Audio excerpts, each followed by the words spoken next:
Hello everyone, I know you are going to use this video for falling asleep, so before that, like this video, subscribe to the channel, and let me know where you are from. Also, what time is it? When the town siren wailed at 3:17 a.m., every window in Gracemount rattled. But it wasn't the sound that woke Lorraine Halberd. It was the boy in the window. He didn't belong there. Her old farmhouse sat a quarter-mile off the main road, shrouded by trees and fog. It was the kind of place no one visited by accident. And yet, there he was, thin, pale, eyes hollow like he'd seen something no child should. He stood behind the glass, his hands at his sides, unmoving, staring. She blinked once, twice. He didn't vanish. By the time she reached the bottom of the stairs, the boy was gone. Not outside, not on the porch. Nowhere, just the hum of insects in the woods and the smell of cold dirt creeping through the floorboards. She called the sheriff. Of course she did. But when Deputy Travis and his flashlight came wandering up her gravel path, he found no footprints, no signs of forced entry, no boy. Maybe it was a dream, Mom, he said. But she knew what she saw, and he would too, soon. That was Monday. By Thursday, 4 people in Gracemount were dead, and every one of them saw the boy first. Lorraine kept to herself mostly. She had her books, her late husband's dog, and the wood stove that cracked and moaned like it missed its own family. She'd buried Arthur 2 winters ago, after the cancer ate through his bones. That house became her world after that, which made what happened all the more strange. Because Lorraine hadn't told anyone about the boy. Not the neighbors, not her sister, not the woman at the general store who liked to gossip about every shadow in town. So how was it that 3 other people saw him too, in their own homes, in their own windows? First was Judy Kellerman. Tuesday night, she drove her truck straight through the fence behind Lyle's diner and into the creek. When they pulled her body out, the coroner said she died from a heart attack before the water even touched her skin. They also said she scratched her own face bloody before the end. Said she kept looking at the rearview mirror, muttering something, repeating it. "He's in the back seat," Judy had whispered. "He's in the back seat." Then came old Father Griggs. Hanged himself with the church bell rope. Left a note with just 5 words. He watches through the window. By the time Kenny Durbin, the high school janitor, was found sprawled on the gymnasium floor, bleeding from the nose and ears, with a look of unfiltered terror on his face, the town was already beginning to whisper. The boy, the boy, the boy. Back in her farmhouse, Lorraine couldn't sleep. Every creak made her nerves jolt. The dog Buddy refused to go near the kitchen window anymore. He'd just growl, low and shaky, then slink into the back room and hide under the bed. A grown shepherd muttering like a scared child, and then came the knocking. It was always soft, just 3 taps, never more. Like the boy wanted to let her know he was still there, still watching. She never went to the window when it happened. She knew better now. It had rules, this thing, whatever it was. First you saw it, then you heard it, then you died. But Lorraine didn't die, not yet. And maybe that was the worst part. Because every day it grew bolder. Every night he came closer. And every time she closed her eyes, she saw a face in the glass, not reflecting the moonlight, absorbing it. There were things in this world that didn't belong. Lorraine had always believed that. Now she had proof, and she wasn't alone. A town like Gracemount wasn't built to hold secrets, but it was built on them. A logging town, established 1884. A mill that burned to the ground under suspicious circumstances in 1902. 53 men dead. No cause ever found. Then the drownings started. 5 in a single year. 2 of them children. All of them found with the same thing, torn fingernails and eyes wide open, like they'd seen something just before the water closed in. Nobody talked about the old well behind the church. Nobody mentioned the shack in the woods that never rotted, no matter how much it rained. and nobody dared step inside the boarded-up Halver house at the edge of town, where they say the original owner bricked his wife into a wall and kept her there for 7 years, alive. Gracemount had always been a quiet place, until the boy came back. Back, because that's what he was doing. Returning. She found the photograph on Friday, tucked in the attic. A box of Arthur's old clippings and mementos, mostly yellowed paper and rusted pins, but there it was, a black and white photo of 6 boys standing outside the old church school, smiling, stiff as boards, except one, the one at the end. His face was pale, not just light, but drained, like the blood had already left him. His mouth didn't smile. His eyes didn't match the rest, and Lorraine felt it, that sick twist in her gut, the cold that clung to your spine like spiderwebs. She flipped the photo over. Class of 1932: Thomas, Gregory, Elliot, Andrew, Reuben, Simon, the boy in the window. And just like that, the memories rushed back. She had seen him before. She was 6, playing in the church lot after Sunday service. Her mother and the other women were inside baking pies for the charity auction. Lorraine had wandered toward the woods near the back. That's when she saw him. A boy, maybe 10, standing behind the birch trees. He didn't move, didn't wave, just stared. She remembered thinking something was wrong with his face, like it had melted and hardened again, but not quite right. She never told anyone. Then, 2 weeks later, her friend Marcy disappeared. They found one of her shoes floating in the pond, but no sign of her body, and nobody ever asked about the boy in the woods. Until now. She drove to the church that night. Couldn't explain why. Just felt pulled, like something was guiding her there. The place was locked, empty, dark, but the bell tower, she could see a light inside, faint, flickering. She called out, no answer. She climbed the steps anyway, each one creaking like a dying voice. When she reached the top, the room was empty. Just dust and rope and old hymnals eaten by mice. Then she turned, and he was there. Simon, standing at the window. She couldn't scream, couldn't speak. He turned to face her. Not a child. Not anymore.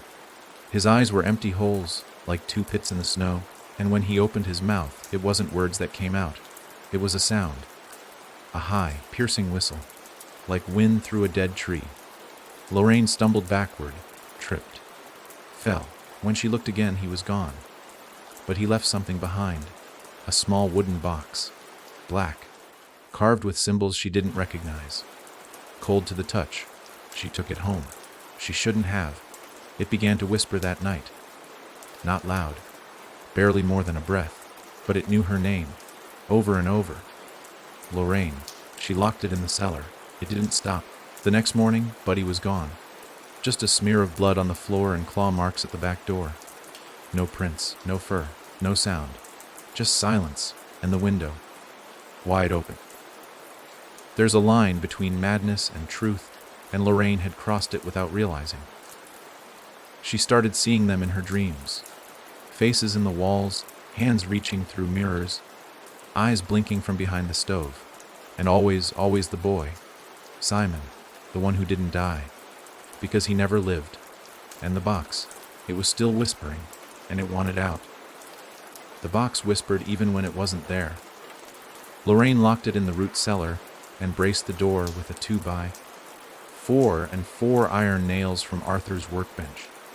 She poured holy water across the wood, lit candles, even recited the Lord's Prayer in full, something she hadn't done in 40 years. But still, the voice. It wasn't loud. That would have been easier. It was quiet, intimate. The kind of whisper you heard from the closet door when the lights were off. The kind that said your name just once, just enough to make your blood chill. She tried to leave it, drove halfway out of Gracemount. 47 minutes down the 2-lane blacktop toward Haversby. Then the car died. Not just sputtered, died. Radio off. Headlights gone. Even the hazard lights didn't blink. She turned the key. Nothing. And then the smell hit. Wet soil. Old wood.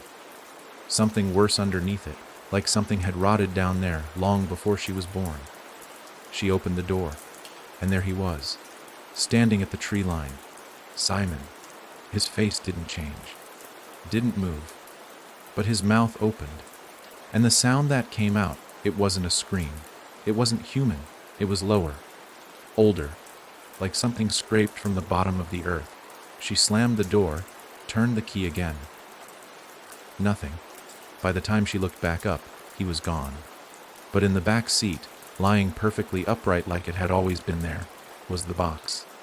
She hadn't brought it with her. Lorraine buried it, 3 feet down behind the barn. Wrapped in canvas and salt and bound with a chain, she'd blessed herself with Father Griggs's old communion cup. She didn't know if any of it meant anything. She just had to do something. She covered it with dirt and stones and whispered a promise she didn't understand. You stay where they put you. That night, she slept. The first real sleep in days. And then came the banging, not the soft knock from before. This was something different. Desperate. Loud. Like fists made of wood slamming against her walls. Like bones crashing into plaster. It came from every side of the house. The kitchen window shattered. Buddy's collar landed on the floor inside, still soaked in blood. The air turned heavy, like the oxygen had been sucked out, and somewhere close, she heard laughter. Children. Laughing. It wasn't just her anymore. Saturday morning. The sheriff's phone lit up with reports. A teenage girl in the woods near Bitter Creek said she saw a boy covered in ash whispering her name. The Patterson twins were found screaming in their front yard, bleeding from the eyes. And the old widow Shanks ran her truck into the cemetery gate and told anyone who would listen that the dead don't stay down anymore. Gracemount was waking up. But not to sunlight. To something else. Something that had been waiting a long time. The boy was back, and he was calling others. Lorraine turned to the one place she'd sworn never to return, the Halver house. The house was more rot than wood now. Walls leaning in like they were tired of holding secrets. The roof had partially collapsed years ago, after the last thunderstorm that ever touched the North Ridge, but the inside was untouched by time. She stepped through the front door and felt the air shift. Cold. Still. But not empty. The living room looked like someone had left it mid-step. Dust on the fireplace mantel. A teacup frozen in time on the side table. Photos of children in frames, all their eyes scratched out, and then she heard it, a lullaby. A child's voice, slow and off-key, coming from the stairs. Rock-a-bye baby on the tree top, she followed it, up the stairs. Each one sagged beneath her weight, groaning like old lungs. The hallway was lined with paintings, landscapes, mostly, forests, mist, one of the church untouched by decay. But in every painting, if you looked hard enough, there was a figure, a boy. In the shadows. Watching. The singing stopped. Lorraine turned the corner and saw the nursery door open. Inside was a crib. Empty. Walls peeling, wallpaper curling into itself like something sick and trying to hide. In the corner sat a small wooden chair, and on it, another box. Small. Blackened at the edges. Not like the one from the church tower. This one had a name burned into it. Simon. She didn't want to open it, but her hands moved anyway. Inside were teeth. Small, human, baby teeth, arranged in a perfect circle. At the center a button. She pressed it, and the room screamed.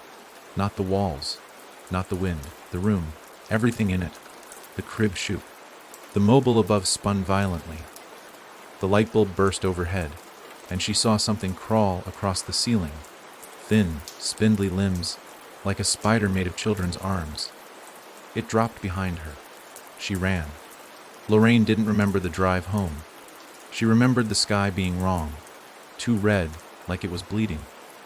She remembered the road stretching far too long, like it was running away from her. And she remembered seeing herself in the rearview mirror, but her eyes were missing. When she pulled into her driveway, the house was silent. Then the front door opened on its own, and the voice returned. "You're getting closer, Lorraine. Closer than anyone ever has." She didn't answer. She couldn't. Her mouth was dry, but the voice continued, soft as a lullaby and sharp as glass. Do you want to know what he is? She stepped inside. Every light flickered. The photographs on her wall, Arthur, Buddy, her childhood home, had all changed. Every single one now showed the same thing. A window, with a boy standing behind it, watching. Lorraine found herself in the basement before she knew how she'd gotten there. The old storm lantern flickered against the stone walls. The box she'd buried was there. Of course it was. Sitting on the washing machine like it had been waiting. But this time it was open. Inside was a page, old, crinkled, written in blood. He is not a boy. He wears the face of one. He was called by name beneath the dirt. And when the name was spoken aloud, he returned. She backed away, but the floor gave out, and she fell. Straight through the boards, into the dark. When she opened her eyes, she was underground. The space was unnatural, too wide, too long, like a tunnel carved by memory and fear. And in the center stood a tree, dead, covered in chains, and at its base, dozens of boxes, each with a name. She saw hers, and beside it, Arthur's. A voice echoed through the space. You brought it back, Lorraine. You brought me back. She turned, and Simon was there. But not the boy. Not anymore. He moved like smoke. His body shimmered at the edges, like he hadn't decided what shape to be. His smile split too wide, and his eyes, empty, endless. You saw the window, but never looked through it. He raised a hand, and the boxes opened. One by one, whispers flooded the air, and then came the screams. She woke on the floor of her living room, drenched in sweat. The phone ringing. It was Deputy Travis. There's been another one, Ms. Halberd. A kid, 13. Went missing from his bedroom. Window was open. Parents said he'd been talking to someone in his dreams all week. Said the boy told him he had to come see the tree. Lorraine didn't speak. She was staring at her own window. It was open. And outside, in the morning fog, footprints led from her garden. Bare, small, heading toward the woods. She hung up, got her coat, and followed them. Not because she was brave, but because she remembered what Simon said. You brought me back. Lorraine Halberd walked into the woods without a flashlight, a coat too thin for the cold, and a name stuck in her throat like a fishbone. Simon. She kept saying it without realizing, each whisper feeding something deeper than fear. The trail of barefoot prints stretched ahead, clear as writing on a grave.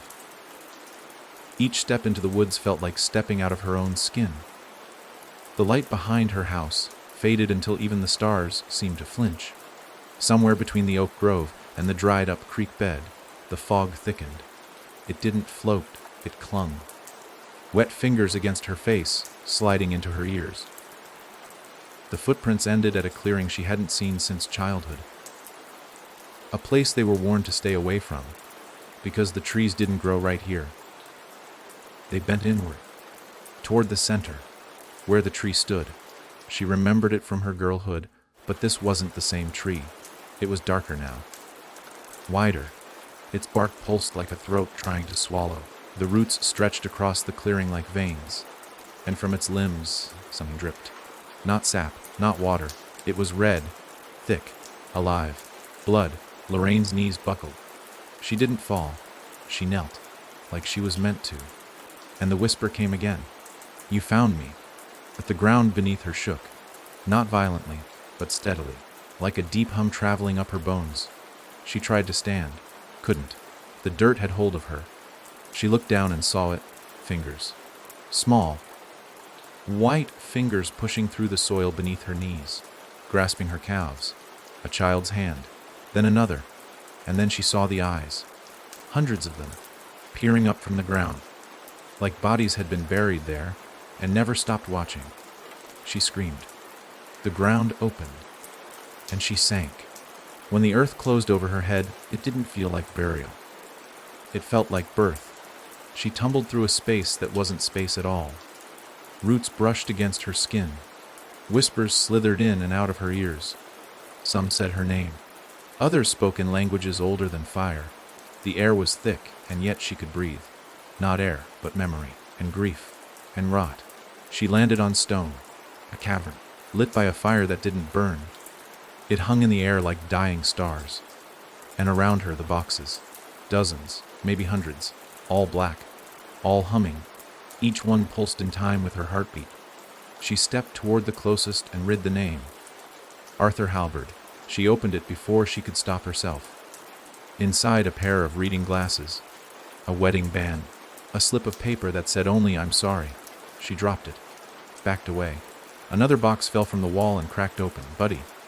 A dog tag, a clump of fur, and the sound, oh God, the sound of whimpering in the dark. Then a new box emerged, smaller, with her name. She didn't touch it, because she knew what was inside, and that if she opened it, she'd never come back. Do you understand now? Simon stood by the fire. His face flickered. Sometimes a boy, sometimes a shadow, sometimes a thing with no mouth. Just rows of teeth curled into a smile that stretched down his neck. You brought me back. But I was always here, buried in the memories they didn't want, in the stories they forgot to tell. They fed me, Lorraine, every lie, every scream in the dark, every prayer left unfinished. He took a step forward. The town made me. She turned to run. The boxes groaned. Some began to open. Screams poured from them, some human, some not. Simon followed. You came to me. You opened the door. You found the tree. And now it grows again. She reached a tunnel, narrow and jagged like teeth carved into rock. She crawled, scraping her arms. Something followed. Not Simon, something else. A clicking sound, long nails. The sound of limbs bending the wrong way. She burst through the end into the old root cellar. Home. Above her, light poured through the cracks in the floorboards. But something wasn't right. The boxes had followed her. Hundreds of them. All stacked in her home now. And at the center of her living room was the tree. It had grown through the floor. The roots snapped the floorboards like matchsticks. And from its branches hung three things: Arthur's glasses, Buddy's collar, and her photo, as a child, with the eyes scratched out. Lorraine ran, out the door, into the fog, back down the path, but the woods weren't the same. They turned on her. Paths closed. Trees moved. Sounds came from all sides. Children crying. Dogs barking, glass shattering, and that voice. You can't run from what you brought home. She tripped. Cut her knee on a root, and when she looked up, she wasn't in the woods anymore. She was in the church. Only it wasn't the church. It was a version of it, older, twisted, like someone remembered it wrong. The pews were made of bone. The altar pulsed like it breathed, and on it stood Simon. Behind him, the townspeople. All of them. Every face she'd ever known. Dead. Eyes hollow, smiling, and then she saw herself, sitting in the front pew, mouth sewn shut, eyes wide open, weeping blood. You're not real, Lorraine whispered. Simon raised a hand. The other Lorraine stood, walked to her, mouth still sewn. But the voice came from her throat. You brought us all back. And then, silence.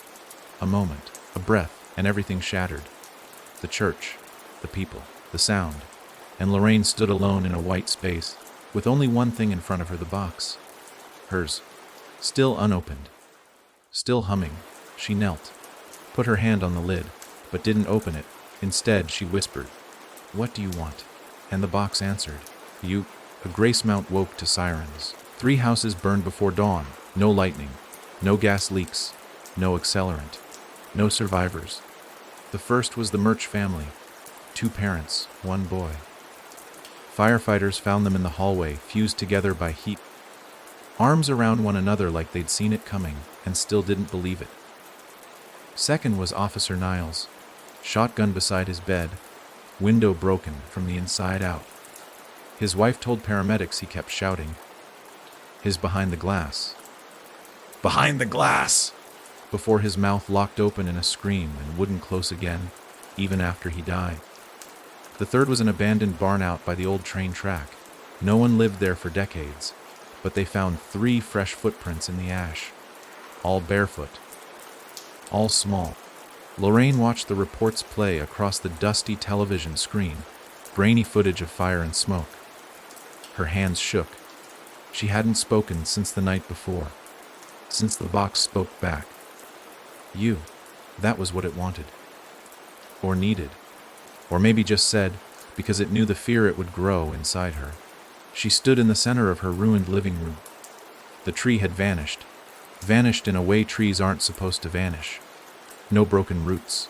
No fallen bark. Just the faint outline of ash where it had stood. But the photos on the walls remained changed. In every one, she now stood behind herself, watching. Silent. Mouth stitched shut. She needed help. Real help. And that meant going to the one person she swore never to see again. Mary Flinch. The woman the town labeled a liar. A witch. A drunk. Who hadn't stepped into Gracemount proper in 17 years. Not since her daughter went missing and she blamed the boy behind the mirror. Everyone laughed back then. Now Lorraine wasn't laughing. She found Mary in a rusted trailer 2 miles outside town, perched on the edge of the quarry like she was waiting for something to drag her over. Mary opened the door before Lorraine knocked. "I knew you'd come," she said. "Why?" "Because he always comes in threes. And you're the third." Mary's trailer was a shrine to fear. Every wall covered in drawings. Charcoal and blood. Windows. Always windows. Some with hands pressed against them. Others with eyes looking through. One with a child's face. Simon. "Tell me," Lorraine said. So Mary did. "They found something in the quarry in '86, she began, pouring 2 cups of something black and hot. Back when they were expanding the lower mine. First, it was bones. Small ones, like a child's. Then came the boxes, buried in the rock. 57 of them. Lorraine felt the breath leave her. Boxes, always boxes. The men who opened them started seeing things. Visions, voices. They said the walls whispered. Said the dirt wept. One tried to drown himself in dry dust. Another tore his eyes out and said he could still see the boy smiling. What did the company do? Sealed the lower mine, paid off the workers, buried the reports, thought it'd go away, but it doesn't. Mary took a long sip. "It never does. What is he?" Lorraine asked. Mary stared at her. Not like she was thinking, like she was remembering something she'd tried to forget. "He's not a ghost," she said finally. "Ghosts are the memories of the dead. He's older. Worse. He's what's left behind when grief doesn't end, when sorrow lives long enough to rot." She pulled out a box from under her bed. Black. Identical. "I kept this after my girl vanished. Didn't open it. Couldn't. But every year on her birthday, I heard her voice inside, singing. Did you ever?" "No." Mary set the box on the table. "But you did, didn't you?" Lorraine nodded. "I didn't mean to. You never do." They buried the box at midnight, no prayers. No ceremony, just silence and salt. Mary whispered something in a language Lorraine didn't recognize. The earth groaned. But as they turned to leave, something pulled Lorraine's coat. A hand. Small. Pale. "Don't forget me," it said. She screamed. The hand was gone. Mary didn't react, just stared into the dark. "They remember us when we forget them," she said softly. "And when we remember, they return." The next morning, Lorraine's front door was wide open. Her entire living room rearranged. The walls now lined with mirrors. Dozens of them, all facing inward, each reflecting one another, each showing her face. But in every one her eyes were missing, and behind her, the boy. Smiling, she shattered the first mirror. Then the next. Then all of them. But the reflections didn't stop, because when she looked at her shadow, it smiled back. She left Gracemount that night. Not forever, just far enough. She needed air, space, a place without memory. She checked into a motel off Route 18, one of those old roadside places with flickering neon and no questions asked. Room 6. She bolted the door, pulled the curtains, and turned on the TV for noise. The news anchor said, "Our top story tonight, 3 more found dead in Gracemount. The town is silent, but the windows are not. Lorraine turned it off, laid back, closed her eyes. The whisper came before sleep did. You forgot the box. She bolted upright, room silent, until she noticed something wrong. The mirror on the closet door. It was fogged, like someone had breathed on the other side. She stepped closer, wiped it with her sleeve, and saw her reflection staring back, smiling, and behind her, Simon, closer than ever, whispering, "You can't bury me. I'm already inside." The motel room was silent, except for the faint hum of the refrigerator and the louder hum inside Lorraine's head. The one that started after Simon whispered, "I'm already inside." She didn't sleep. Couldn't. Not after what she saw in the mirror. Not after her own reflection moved before she did. It smiled first, tilted its head first, stepped back, fading into the dark while Lorraine stood still, frozen in her own body, a spectator to something she no longer trusted. By sunrise, the motel's neon sign had shorted out. The clerk was missing, and her rental car's windows were fogged from the inside. She drove anyway. There was only one place left to go. The one name that kept showing up in every newspaper clipping Arthur ever collected. Henry Marsh, the man who dug too deep. He lived in a shack outside Gracemount's eastern ridge, where the hills turned to limestone and the trees grew sideways, twisted and pale.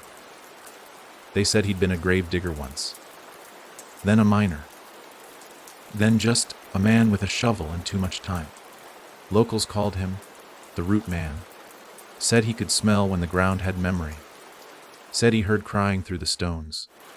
Most just called him crazy. Lorraine knocked 3 times. The door creaked open. She didn't see anyone. Then a voice rasped from behind the wall.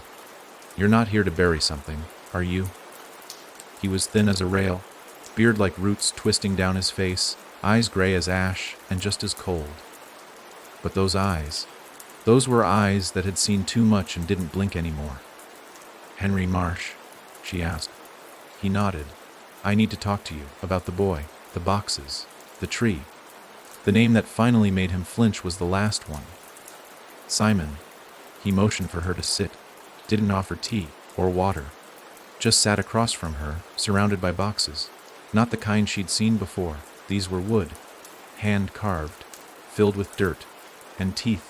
"I tried to warn them," Henry said. "Long time ago. Before the quarry. Before the church tower. Before they built their damn town right on top of it." On top of what? He looked up.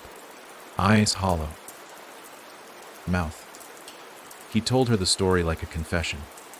Years ago, long before Gracemount had its name, before the land had fences, he and 2 others found a sinkhole deep in the ridge. At first, they thought it was a cave, but the deeper they dug, the more wrong it felt. The ground blood. Not like rock, not like oil, it blood, thick and black and reeking of rot. One night, while sleeping by the pit, they heard crying. A boy's voice, soft, hurt, begging. So they went down. Only 2 came back. The third, Lyle, never screamed. He just vanished. No echo. No fall. Just silence. Henry's voice cracked when he said this next part. "When I got out, I had something with me." He opened his shirt, showed his chest. Carved into his skin were dozens of names. All of them children. All the ones that came after. All the ones he took. Lorraine touched one of the boxes. It twitched under her hand. "They come back because the ground remembers," he said. "Because sorrow needs a voice. And the boy. He's the echo." Lorraine told him everything. About the boxes. The photographs. The tree in her living room. The whisper in the mirror. Henry didn't flinch once. He only asked one question.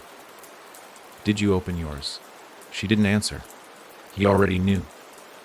"You've got days, maybe," he said, "before you belong to him." She didn't ask what that meant. She felt it already. In her sleep, in her skin, in the way her shadow didn't match anymore. "What do I do?" Henry stood, pulled something from behind his stove. A shovel and a map. "Would dig." The map was old, scrawled in charcoal and what might have been dried blood. It showed the ridge, the tree, the sinkhole. And one more mark, a ring of stones in the northern woods, where the soil burned when touched. They say it's where he was first called, Henry said. Not born. Khalid, what does that mean? He didn't answer. Lorraine followed him through the woods. The sun didn't seem to follow. The air thickened. The leaves drooped. The earth smelled like wet copper. At the center of the clearing, they found it, the stones, arranged in a perfect circle. Inside ash, no grass, no animals, just silence. Henry knelt and began to dig. Lorraine joined him. The deeper they went, the colder it became. Then the shovel hit wood. They pulled it up. A coffin, child-sized, wrapped in vines. The name etched into the lid, Siamon. Henry reached for the latch. Wet, Lorraine said. But he opened it. Inside, nothing, no bones, no clothes, just dirt. And at the center, a mirror. Small, framed in black. She looked into it and saw her living room, the tree, the boxes, and herself, standing behind the tree, smiling. But then her reflection turned, looked straight at her, and said something without moving its mouth. Let me in. The mirror shattered. The earth shook. Henry screamed. Something pulled him into the coffin, his body folding like paper, vanishing into the dirt. Lorraine fell backward. The coffin lid slammed shut. The vines crawled over it again. The stones around the clearing blood, and somewhere, in the woods beyond, she heard children laughing. But it wasn't joy, it was hunger. She ran. Didn't stop until she reached her car. Drove with her hands shaking, her mind fracturing.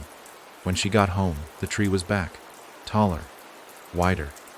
Now it touched the ceiling, and on it hung a new item, Henry's shovel, dripping black, and at the base of the tree her box. Open, empty, waiting. Lorraine didn't sleep anymore, not because she was afraid to, because she couldn't. Every time she closed her eyes, she saw herself standing in the corner of her bedroom, watching, not dreaming, watching, and always smiling. Her muscles ached from exhaustion. Her hands shook. But the worst part, worse than the tree that kept growing in her living room, worse than the boxes that multiplied in every corner, was the fact that she no longer recognized her own reflection. It wasn't her face. It looked like her, yes. But the eyes were too still, the lips too calm, and the reflection always moved just a second behind, like it was watching her to learn how to be human. She covered every mirror in the house, even the ones inside the toaster and the kitchen clock. Didn't matter. Reflections weren't limited to glass anymore. Sometimes she saw herself blinking inside puddles. Other times, in the lens of her phone. And once she saw her reflection inside Arthur's framed picture on the mantel, smiling, holding Buddy's leash. And behind her, the tree, always the tree. On the third night after Henry vanished, Lorraine found a note in her handwriting she didn't remember writing. Just one sentence. If you break all the mirrors, you have nowhere left to hide. The ink was still wet. She tore the house apart. Every drawer, every cabinet, nothing, until she opened the guest room closet. There inside was a mirror. 6 feet tall. She didn't own one that size. It wasn't her house anymore. She should have run. But the voice called out from behind it, Lorraine, we remember you. The mirror rippled like water. Her reflection stepped through. No blood, no sound, just movement, and then silence. Lorraine backed away. Her reflection kept coming. No footsteps, floating, skin pale, mouth stitched, but the eyes wept, black tears. It reached out, and Lorraine screamed. The thing stopped, smiled, then opened its mouth. The stitches didn't tear, they unraveled, and it spoke with her voice, but not her soul. Let me in. It's your turn to watch now. She ran. Again. Always running, but this time, there was nowhere left, because when she passed by the kitchen sink, her reflection was there, already waiting. When she passed the microwave door, it smiled.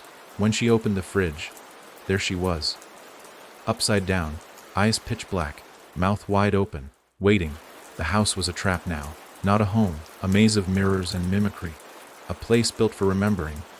And Lorraine was the memory that wouldn't die. She smashed every surface, windows, plates, glass, but each shard reflected a different version of her. One screamed, one blood from the ears, one held Buddy in her arms, twisted and broken, and one held a box, her box, still open, still empty, and said, "It's not yours anymore." Then the phone rang. Lorraine answered, hands shaking. A child's voice whispered, "I left you a gift on the porch." It was a mirror, small, handheld, old, etched into the back to Lorraine, from Simon. She threw it. It bounced. Didn't break. The glass rippled, and the boy stepped out, not crawling, not flickering, just walking, like he belonged here. His eyes were black pits, but not empty, filled with faces, dozens of them, trapped, screaming. Lorraine saw Arthur, Henry, Mary Flinch's daughter, and herself, a new version. Mouth wide open in a silent scream, Simon spoke, first time, voice like rusted hinges. "Do you want to be free?" She nodded. He smiled. "Then open your box." It sat beneath the tree again, waiting, its edges charred, its lid splintered, but still unopened. She picked it up. It was warm, like something alive inside. She held it in her lap, tears falling, breath shallow, whispers all around her now, children laughing, crying, calling her name. "Lorraine, Lorraine." She opened it. Inside, nothing, just a mirror, a perfect circle, reflecting not her face, but the hallway behind her, where the reflection was walking toward her. But she wasn't moving. She turned. No one there, but the mirror still showed someone coming, closer, closer. Then the front door burst open. 3 children stood on her porch, barefoot, eyes wide, each holding a box. One said, "We saw the tree." Another said, "He let us out." The third said, "But now someone else has to go in." They walked inside, past her, into the living room. They sat beneath the branches like it was story time, and then they began to sing that same lullaby, "Rock-a-bye baby." The tree bloomed, not leaves, not flowers, eyes, dozens, hundreds, each one looking at Lorraine, and from inside the box, her reflection whispered, "It's your turn." Lorraine did what she swore she'd never do again. She listened. The children sang under the tree, their voices too calm, too in sync, as if they weren't really singing, but reciting something they were made to remember. The air in the room thickened until she had to crouch just to breathe. The walls closed in. Not physically, but in the mind. She picked up her box. The mirror inside now showed her childhood bedroom. It hadn't looked like that in decades. The yellow wallpaper, the rocking chair in the corner, the toy chest carved with her name, Lorraine, and something else now, something she never remembered owning, a small black doll, faceless, tied with red thread. It was sitting on the edge of the bed, waiting. She dropped the mirror. But the room didn't vanish. It spilled out. The living room warped, floorboards curling, air soaring, wallpaper crawling with black vines. And then it was her room, not a memory, not a reflection, reality rewritten. The children were gone, the tree gone, only silence now, until the floor creaked, and the door opened. She turned slowly. The girl was standing in the hallway, maybe 7. No eyes, no nose, just skin where a face should be. She held a mirror the size of a dinner plate, and through it, Lorraine saw something impossible. The girl wasn't holding the mirror. The mirror was holding the girl. The reflection moved first, pulled her forward, and as she stepped into the room, her faceless head tilted. Then a voice, an adult's voice, poured from the girl's chest. "Lorraine, your box wasn't empty. You just didn't know how to see." Lorraine backed away. The girl dropped the mirror. It shattered. But each shard showed a different version of the room. One was on fire, one filled with water. One had hundreds of dolls, all of them with her face.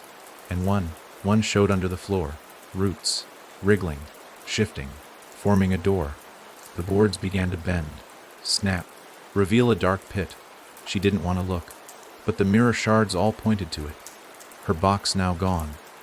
Only the pit remained. She knelt. The earth breathed beneath her knees.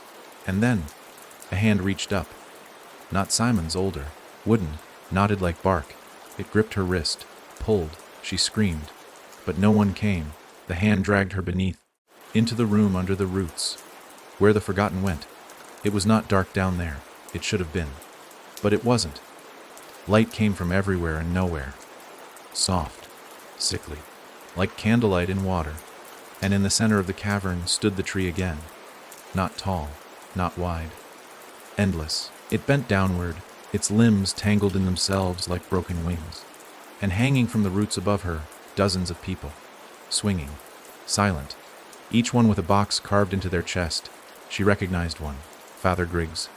Another. Henry Marsh. Even Arthur. All of them with eyes wide open. And beneath the tree sat Simon, cradling a doll. Her doll. The one from the box. His smile was too wide. His skin too smooth. Like it was borrowed. And stitched together wrong. "You came," he said. She didn't speak.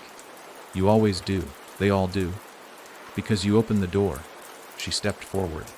Felt the ground squish beneath her. Not dirt. Fabric. A field of sewn dolls. All of them resembling people she knew. Every one stitched with red thread across the mouth. Simon held one out. A doll with her dress. Her necklace. And a box, shaped hole in the chest. "This one's yours." She shook her head. "You can't escape what you've made." The cavern trembled. Voices poured from the ceiling. "Lorraine." Lorraine, Lorraine. The people hanging from the roots twitched. Arthur lifted his head. "Close the box," he said.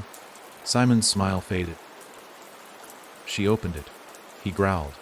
"She doesn't get to close it now." Lorraine fell to her knees, the doll in her lap. The thread across the mouth pulsed, bleeding. She touched it. And the doll screamed. So did the others. Every doll. Every body. Every memory. All screaming. And then silence. Simon's face cracked. Split like porcelain under strain.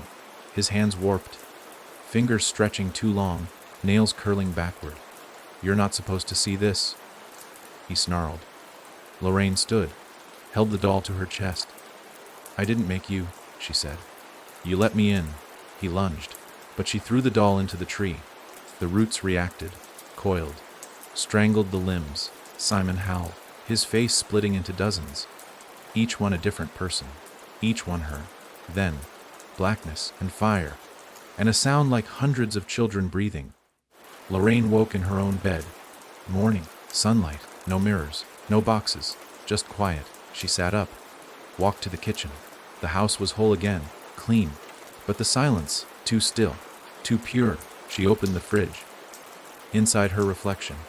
Smiling. Whispering. "You closed one door. But the house has many rooms." It started small. The first morning after Lorraine returned from the root cellar. Things in the house weren't where she left them. The salt shaker sat in the bathroom sink. Her bed frame had shifted 3 inches from the wall. One of Arthur's boots was filled with dirt. She told herself she was tired. That trauma rewired memory. But when she tried to straighten the picture frames, she noticed something impossible. None of them were square anymore. Not warped. Not broken. Just wrong. The corners weren't corners. They curved, softly, subtly, like the house was refusing to draw hard lines anymore. And then she noticed the walls. No corners there either. Every angle she had known all her life, where ceiling met wall, where floor met stair, was now smoothed out like a dollhouse left too close to fire. She pressed her hand into the edge of her kitchen. It flexed under her fingers, like skin, like something breathing. By nightfall, her floors creaked in new places. The hall extended further than before. 12 steps to the bedroom had become 22. And at the end of it, something was watching. Not a shape, not a shadow. Just the feeling of being studied. She left the lights on. Every room. Didn't matter. The shadows grew anyway. And the corners, they kept vanishing. She called Mary Flinch again. The line rang once, then static, then singing.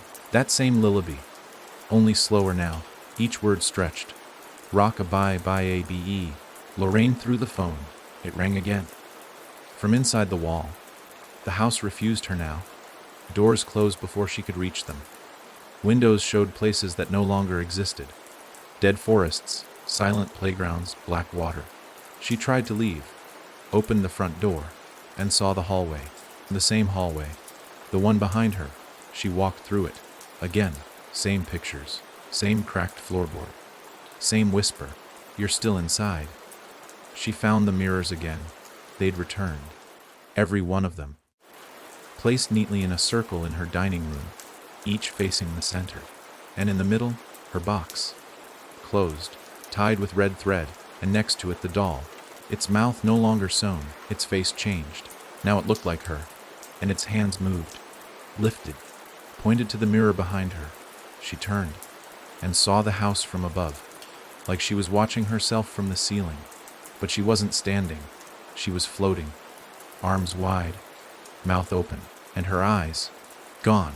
She screamed. The house didn't echo, it swallowed the sound. Every light went out, and she heard footsteps upstairs, not heavy, small, barefoot, a child. One step, then two.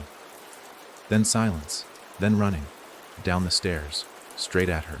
But when she turned, no one, just a new mirror, where the front door should have been.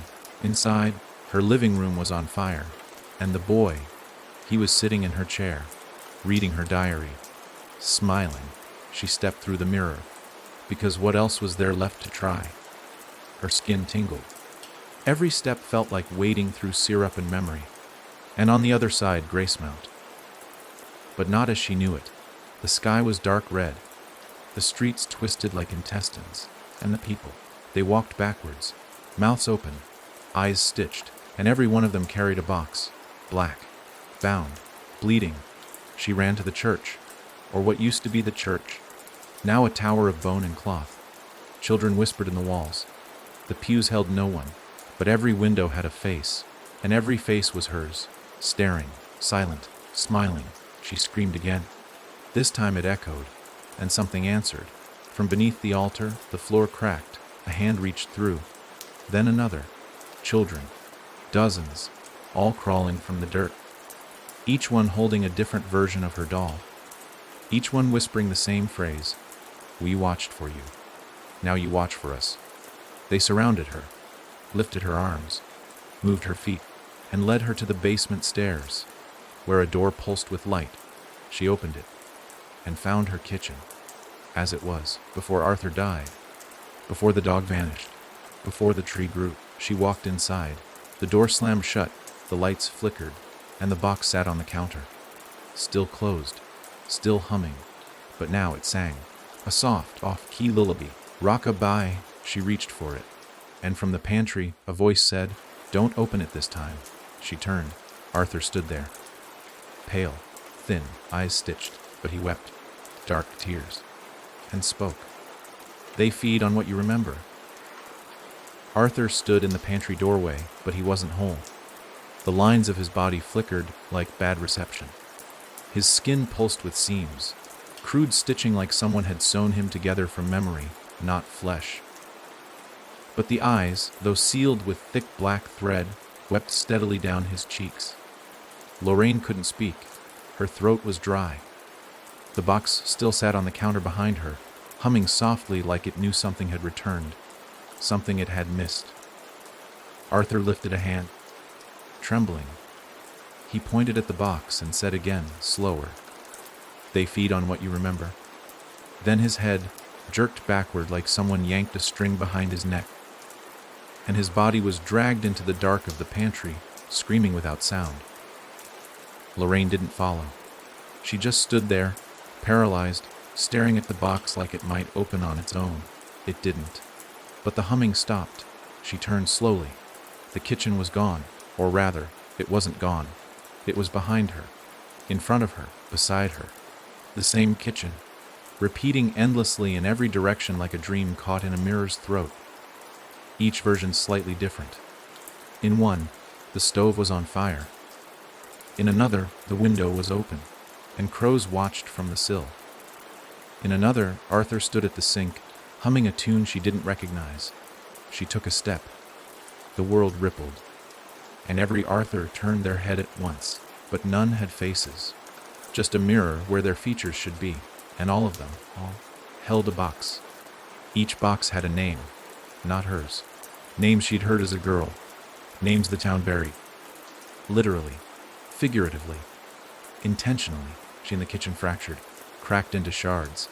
And beneath it all, wood, old, warped, the floor of a room she hadn't seen in 50 years. The attic. Her childhood attic. The one they nailed shut after her brother died. She hadn't thought of him in decades. Daniel. He'd fallen down the well. Or that's what they told her. Nobody, no funeral. Just a box with his name and a pair of muddy shoes inside. And now, the attic door creaked open. The smell hit her first. Wet stone, rotting cloth, and something else.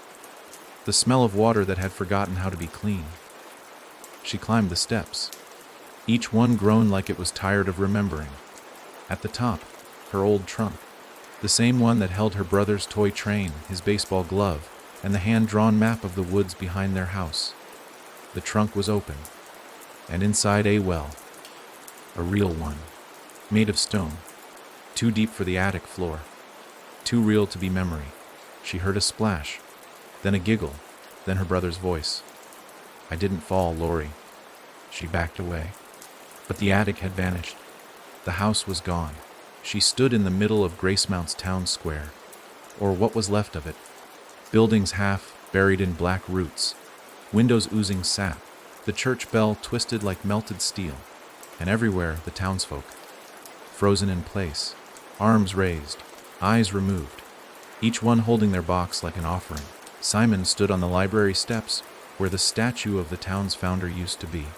Now it was a mirror, cracked, stained with blood. He raised a hand, and the boxes began to open, all of them, one by one. And as they opened, the memories poured out, not smoke, not wind, scenes, events, deaths, secrets, the things this town buried. The woman drowned in her own tub after seeing her unborn child in the mirror. The hunter who vanished in 1947 and was found inside a tree stump with his mouth sewn shut. The choir boys who disappeared mid-hymn, their song still heard every time a storm rolled in. Lorraine dropped to her knees, her ears filled with screams. Not just others. Hers. She remembered things she never knew, things she forgot on purpose. The day she saw Simon first, not once, but 3 times. Always by water, always silent, always watching. She turned, and her own box sat behind her. Still open, now full of memories. Things she didn't want. A broken necklace, a picture of her mother's bruised wrist, a child's drawing, hers, with a black figure at every corner. Simon, always Simon. She tried to close the box. It wouldn't shut.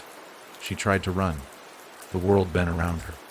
Became a hallway, endless, filled with doors.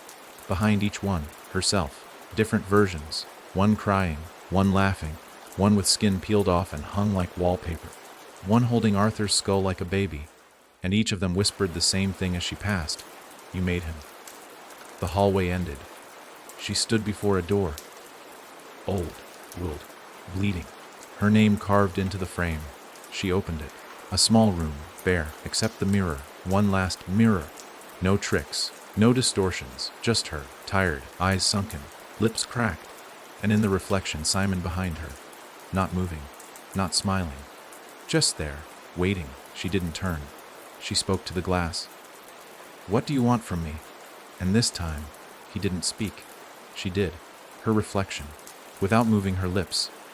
"To remember me forever." The reflection smiled. Not with kindness, with understanding. The kind of smile people give just before turning off the lights. Final, quiet, certain. Behind Lorraine, Simon's reflection stood still, arms at his sides. Eyes locked on her like he'd been there since the day she was born. No menace.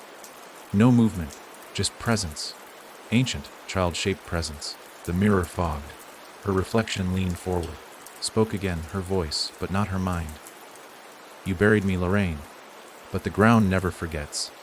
She reached up and touched the mirror. It was warm, breathing. It pulled her, Not her hand, her memory. And in an instant she wasn't in the room anymore. She was 7, standing by the well. Summer 1962, the grass high, the air full of bees and distant thunder. She stood at the edge of the well, holding a toy truck, watching the dark water below. Daniel stood beside her, barefoot, smiling. "I saw a boy," he said, "in the water. He smiled at me." She remembered this, not just the moment, but the feeling, like standing beside a cliff and knowing you'd jump. Not because you wanted to, but because something inside you would. "Don't lean too far," she said. Daniel turned to her, eyes gone, just hollow pits, and he whispered, "It's not deep enough, Lori. He can't climb out." Then he fell, not tripped, fell. Straight down, without screaming, just gone. And the water closed over him like it had waited. She had told her mother he wandered off, that they never found him, and part of her believed that. Until now. She was pulled through another memory, 15 years old, in the woods with Arthur, before he became her husband. They were laughing, drunk on stolen cider and summer air. She told him about the boy in the water. He said it was just grief, that she needed to forget. She tried, she really did. She gave herself reasons. It was dark. She was young. She imagined the eyes, the smile. But that night, after they kissed by the creek, she walked home alone and saw him again, Simon, standing waist deep in the water, still 7, still smiling, waiting. She blinked. He was gone. But she never walked that trail again, never mentioned Daniel again, never looked at water the same way again, until now. The mirror cracked. Reality snapped. She fell backward into her living room. But it wasn't her living room anymore. The floor was glass. Beneath it, scenes from her life, moments she hid, lies she told, people she pushed away. Her mother's cries behind the bathroom door. Arthur's coughing before the diagnosis. Buddy scratching at the window the night he vanished. She tried to look away, but every wall was mirror now, every surface reflective, and Simon was in every one. Sometimes a child, sometimes not. Sometimes just a shape, a suggestion, a scar on memory that never healed. She screamed. It didn't matter. The house listened, but it didn't care. Because now it remembered everything, and so did she. At the center of the room, the tree had returned. Taller, wider, leaves black, trunk pulsing with veins, and in its bark, names, thousands. Some she recognized, some she didn't, some carved in her handwriting, and at its roots her box, closed, but now tied with hair, her hair, still warm, still damp. Simon stepped forward from the mirror beside the fireplace. No more hiding, no more flickers, no more games. He looked up at her, smiled, held out his hand, and whispered, "It's time to plant something new." She took his hand, because she had no choice, because it was always going to end like this. He led her to the base of the tree. She knelt. The soil was soft, welcoming. She dug, bare hands, fingers bleeding, pulled aside roots that didn't resist, and laid her box into the earth. It pulsed once, then vanished, and she felt it, the shift, like something in her chest had unhooked. The tree responded. A new branch formed, curved down, rested gently on her shoulder, like a crown, or a leash. And from the tree came voices, her voices, all the versions of herself that never spoke, never cried, never remembered. They chanted, "You opened it. You buried it. Now you become it." Simon knelt beside her, laid his head against the bark, closed his eyes, and for a moment, just a moment, he looked like a real child, tired, lonely, waiting for someone to say he could go home. But the moment passed. He opened his eyes, black, endless, and said, "They'll remember you, Lorraine, just like you remembered me." The floor gave out. She fell, through glass, through memories, through time, into herself, into the room with no corners, where the mirrors had no end, and all of them showed one thing: a house, her house. But someone else was inside, smiling, moving, wearing her skin, looking out the window, waiting. The house looked the same. Same chipped paint, same sagging porch swing, Same birdhouse Arthur built, now split down the middle. But it wasn't her house anymore. Lorraine stood at the edge of the tree line, barefoot and trembling, watching the shape in the kitchen window.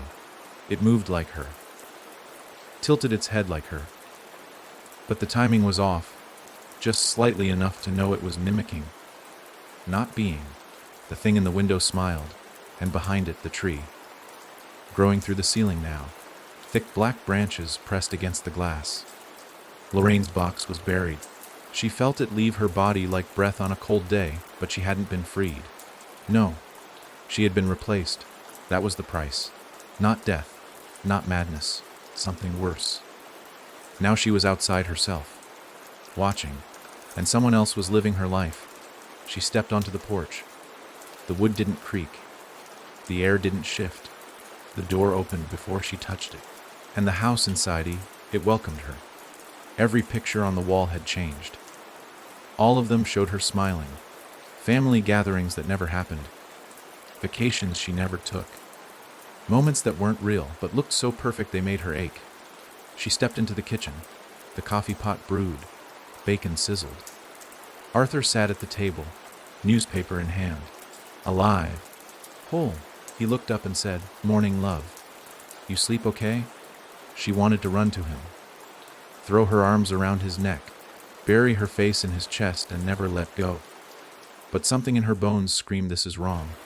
She looked closer. His smile was too wide, his eyes too still, and in the center of the table was a box, wrapped in a ribbon made of hair. Hers. Again. "Go on," he said. "Open it, you always do." She stepped back. No.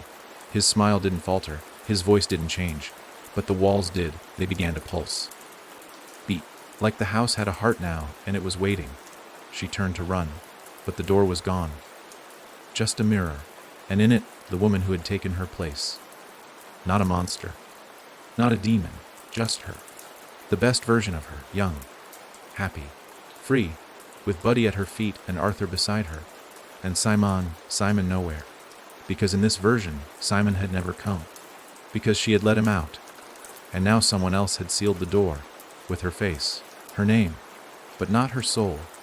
The mirror began to crack, not from pressure, from choice. The reflection pounded against the glass, desperate, mouth open, no sound, and in her hands a new box, not tied, not sealed, open. Inside a photograph, Lorraine, age 7, standing by the well, smiling. But behind her, Simon, always behind, always watching, always waiting. She backed away. The mirror shattered. The woman from inside stepped out. Not twisted, not flickering. Real? Warm? Breathing? She didn't attack. She just looked tired. "I didn't ask for this," she said, her voice identical to Lorraine's. "But you made space, and he filled it." Lorraine swallowed. "Who are you?" The woman smiled. "I'm the version of you that forgot, that let go, that closed the box and walked away." "Then why are you here?" The woman blinked, and her eyes turned black, not void, full, with everyone Lorraine left behind. "You called me back." The house shifted, walls folded inward. The floor peeled like fruit skin, and underneath, a staircase, spiraling, down.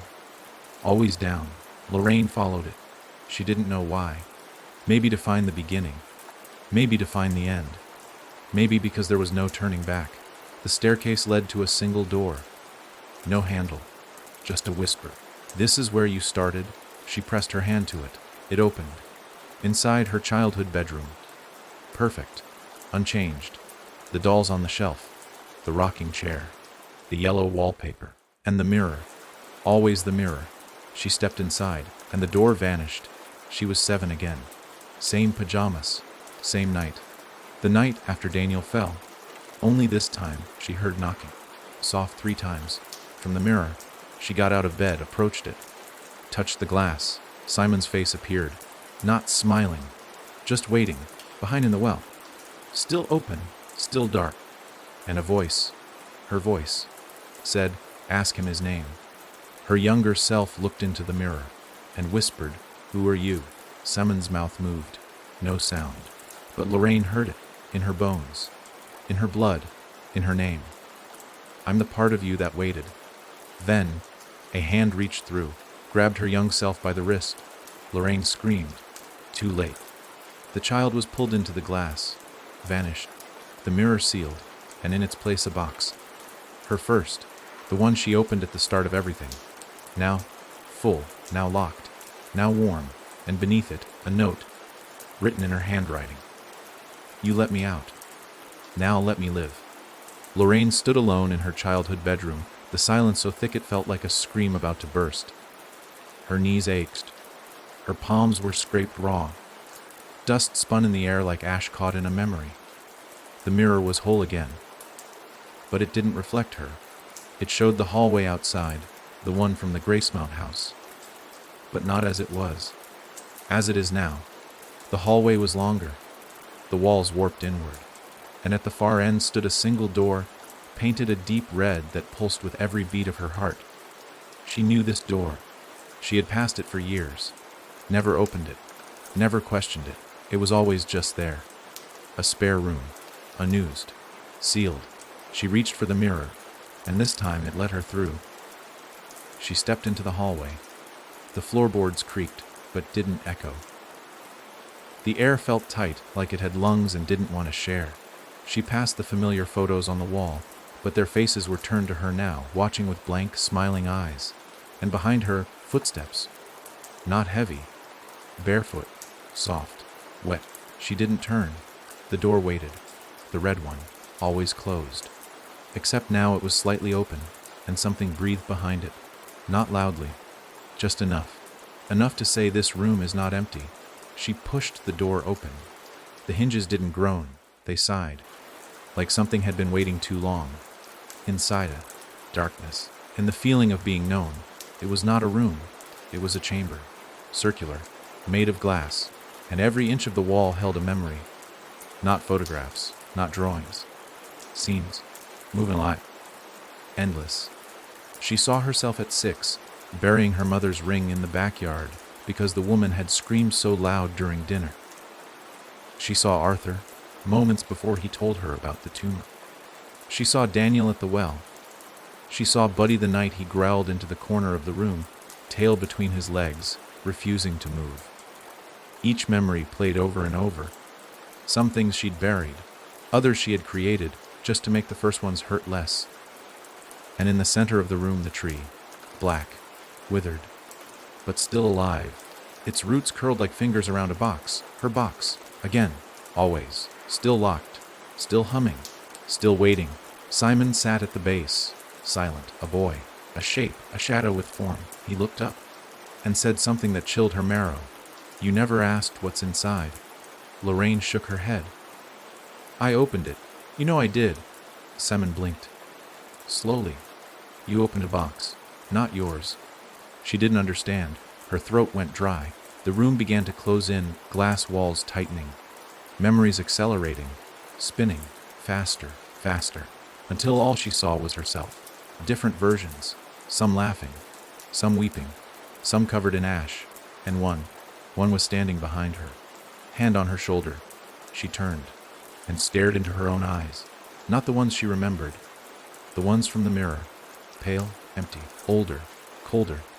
This version of herself smiled, held up a different box, one made of bone, and spoke in a voice that scraped like stone. This one is yours. You buried it the day you forgot Daniel's voice. The room shattered, glass everywhere. Her feet bled. The walls peeled back to reveal a forest. Her forest, but wrong. Black leaves, red soil, and a sky that didn't move. The tree stood in the center, larger now, roots spread for miles, each one pulsing with names, and at its base boxes, thousands, stacked like bones in catacombs. Everyone humming, everyone warm, and all of them whispering the same phrase, let us out, let us out, let us out. Lorraine dropped to her knees, pressed her hands to her ears, but the boxes screamed through her skin, through her teeth, through her name. And in that scream, she heard the truth. Every box was a memory. Every box was a secret. Every box was a person. Simon didn't haunt her. Simon was her, the part she threw away to survive, the shadow that formed in the shape of forgetting. and now it wanted to live. The forest caught fire, but the flames were cold. They spread backwards, upward. They didn't burn, they peeled. Reality, time, identity. The roots of the tree lifted, broke the sky, and Lorraine was pulled into the air, suspended, held in place by her own memories, faces she thought she forgot, lies she'd told, pain she deflected. And Simon's voice echoed through it all. You made a house out of forgetting, and now you live in it. She opened her mouth to scream, but no sound came, only a key, a small black key made of ash. She clutched it, and the tree released her. She landed at the foot of the real door, the one in her actual house, the red one, the one that had always been locked, until now. She used the key, the door opened, and inside one final box, simple, unmarked, open, empty, waiting. She stepped forward and saw what was inside. Not an object, not a memory, a reflection, hers as a child, looking up at her, eyes full of wonder and fear and love. And the girl said, I never left. You just stopped looking. Lorraine wept, touched the box, and this time it closed. The box clicked shut with a sound that wasn't mechanical. It was organic, like bone snapping into place, like the world breathing in after holding it too long. Lorraine didn't move, couldn't. The door behind her dissolved, not vanished, dissolved, like it had never truly been a door, only a placeholder for pain. The walls peeled back like old skin, the ceiling dissolved into fog, and the house, gone, replaced by something deeper, older, truer, a place that existed beneath everything she had ever known. No mirrors, no walls, just silence, and the tree, still pulsing, but smaller now, more brittle, more afraid. She walked toward it. Her hands no longer trembled, her eyes no longer stung. The reflection she saw in the puddle of glass beneath her feet was her own, only her own. And it didn't smile, it wept, and mouthed one word, listen. The tree began to shed. Bark peeled away in long strips, black leaves crumbled into dust, and from its core, not sap, not blood, sound, whispers, not of pain, but of truth, a soft voice, a boy's voice, Simon, but not the Simon that tormented her, not the echo, not the shadow, the real one, who never grew up, never moved on, never stopped waiting. I never wanted to hurt you, the voice said. She blinked, felt the ground warm beneath her feet. You left me behind.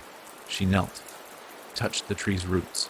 They recoiled at first, then relaxed, and she saw it, a memory, hidden, the truth. She was 4, Daniel was 10. They were playing near the creek behind their grandmother's house. He carved a face into a tree with a stick, 2 hollow eyes, a grin too wide. He named it Simon.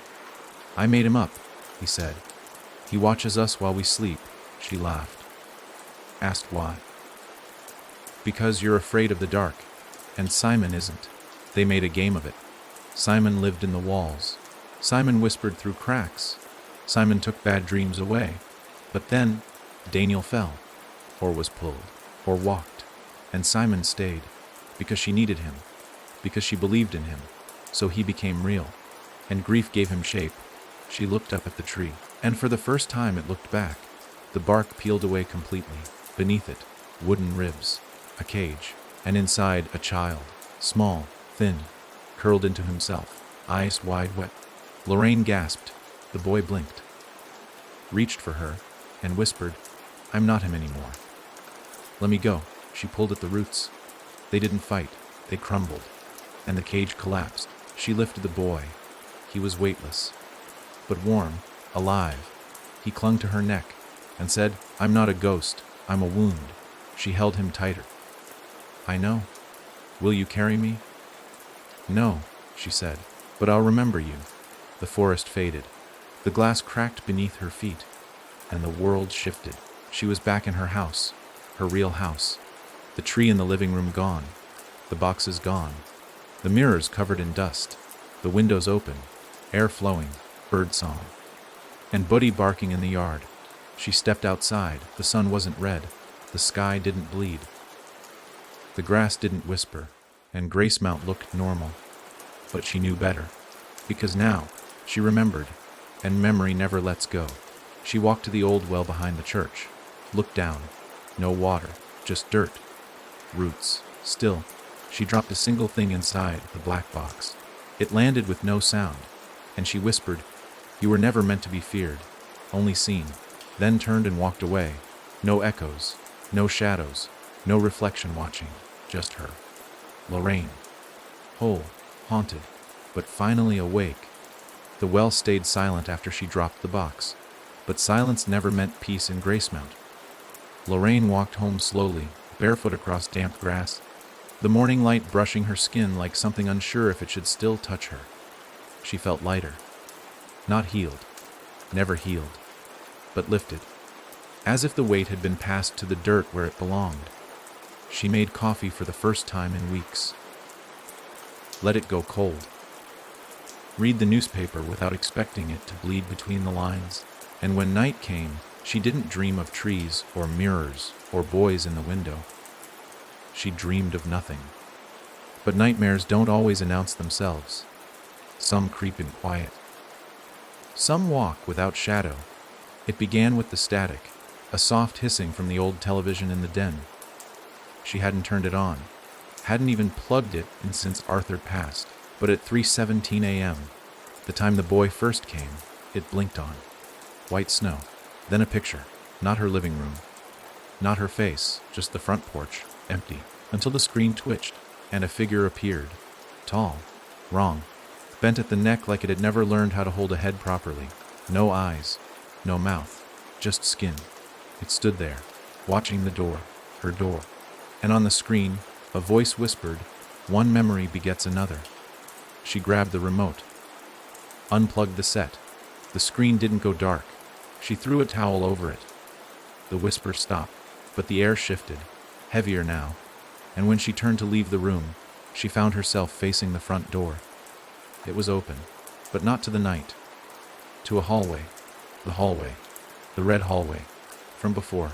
No wind, no footsteps, but at the end, 3 boxes, stacked, tied, labeled. Each one had a name. The first Daniel, the second Arthur, the third Lorraine. She stepped inside. She didn't want to, but her legs moved like someone else had borrowed them. The hallway curved as she walked, impossibly, like a spiral inside a shell. Every step took her deeper, but the air never changed, still cold, still still. She knelt at the first box, Daniel's. Inside a paper crown, a red marble, a string from the tree swing that broke the summer before he disappeared. She wept, closed it gently. The second box, Arthur's. A crumpled list of things he wanted to fix before the cancer took him. Porch rail, shed roof. The way Lorraine never laughs anymore. She touched the paper, felt it breathe. Closed it too. Then her box. She didn't want to open it, because this one wasn't hers. It was herself. A version of her that hadn't yet formed, or had formed and been forgotten. She lifted the lid. Inside a photograph, not of her, of something wearing her skin, standing in her living room, surrounded by people, all smiling, all Daniel, Arthur, Mary Flinch's daughter, Father Griggs, all the faces Gracemount lost now home, at her table, eating, laughing, and the thing at the head of the table raised a glass. To the one who remembers, she slammed the lid shut. The hallway groaned, tilted, and behind her, footsteps. Not Simon, not the children, something else, taller, thinner, moving like smoke trapped in bone. It didn't breathe, didn't blink, didn't speak, but Lorraine knew. This was what waited after memory, not the ghost of grief, but the shape left behind when even grief is emptied out. It reached for her, and she ran. She burst into her living room. The hallway vanished. The TV was off. The door shut. But her reflection in the black screen moved slower than she did, and it was smiling. She threw the lamp. Glass shattered. Silence returned. But from upstairs, 3 knocks, soft, even. From the mirror in her bedroom. She climbed the stairs like a woman walking back into her coffin. Turned the corner, and saw it. The mirror. Covered in a sheet. Breathing. Not the mirror, the sheet. Moving in and out, like someone on the other side was asleep. or pretending. She reached out, pulled it back, and the mirror showed only darkness. But in the darkness, two hands, pressed to the glass, small, childlike, and her face between them. Smiling, eyes open too wide, voice soft. "Let me stay." She covered the mirror again. Too late. Her hands were shaking. The glass began to hum. The air smelled like wet leaves and burned hair. The smell of the first funeral she ever attended. And then came the voice again. Not from the mirror, from inside her head. "You pulled one weed." But the roots remained. She fell to the floor, held her knees, wept, and when she looked up, she was back outside, in the woods, the well behind her, but not alone. Beside her stood the figure.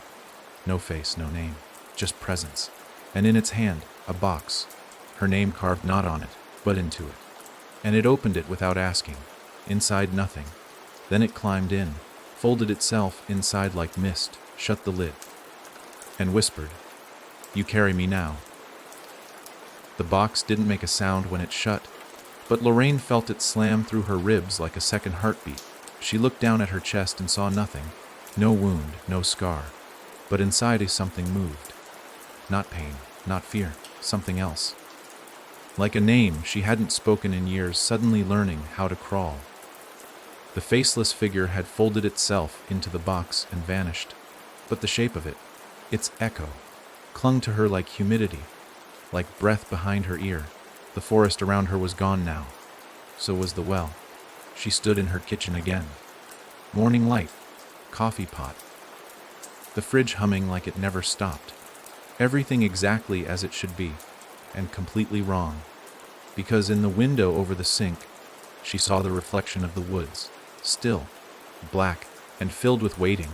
She didn't go outside, not that day, not the next. She cleaned the house, dusted the baseboards, washed the dishes, rearranged Arthur's tools in the shed just the way he used to like them.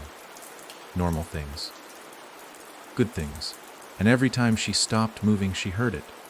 A whisper, from inside the walls, from the root of the house. Just one word. Open. She ignored it. Until the whisper said something new. Daniel never screamed. And that stopped her cold. Because she had never told anyone that. Not Arthur. Not even herself. She dropped the sponge into the sink. The faucet was running black. She turned off the tap. Walked into the living room. The tree was back. Not fully. Just a root. Poking through the floorboards like a finger testing the air.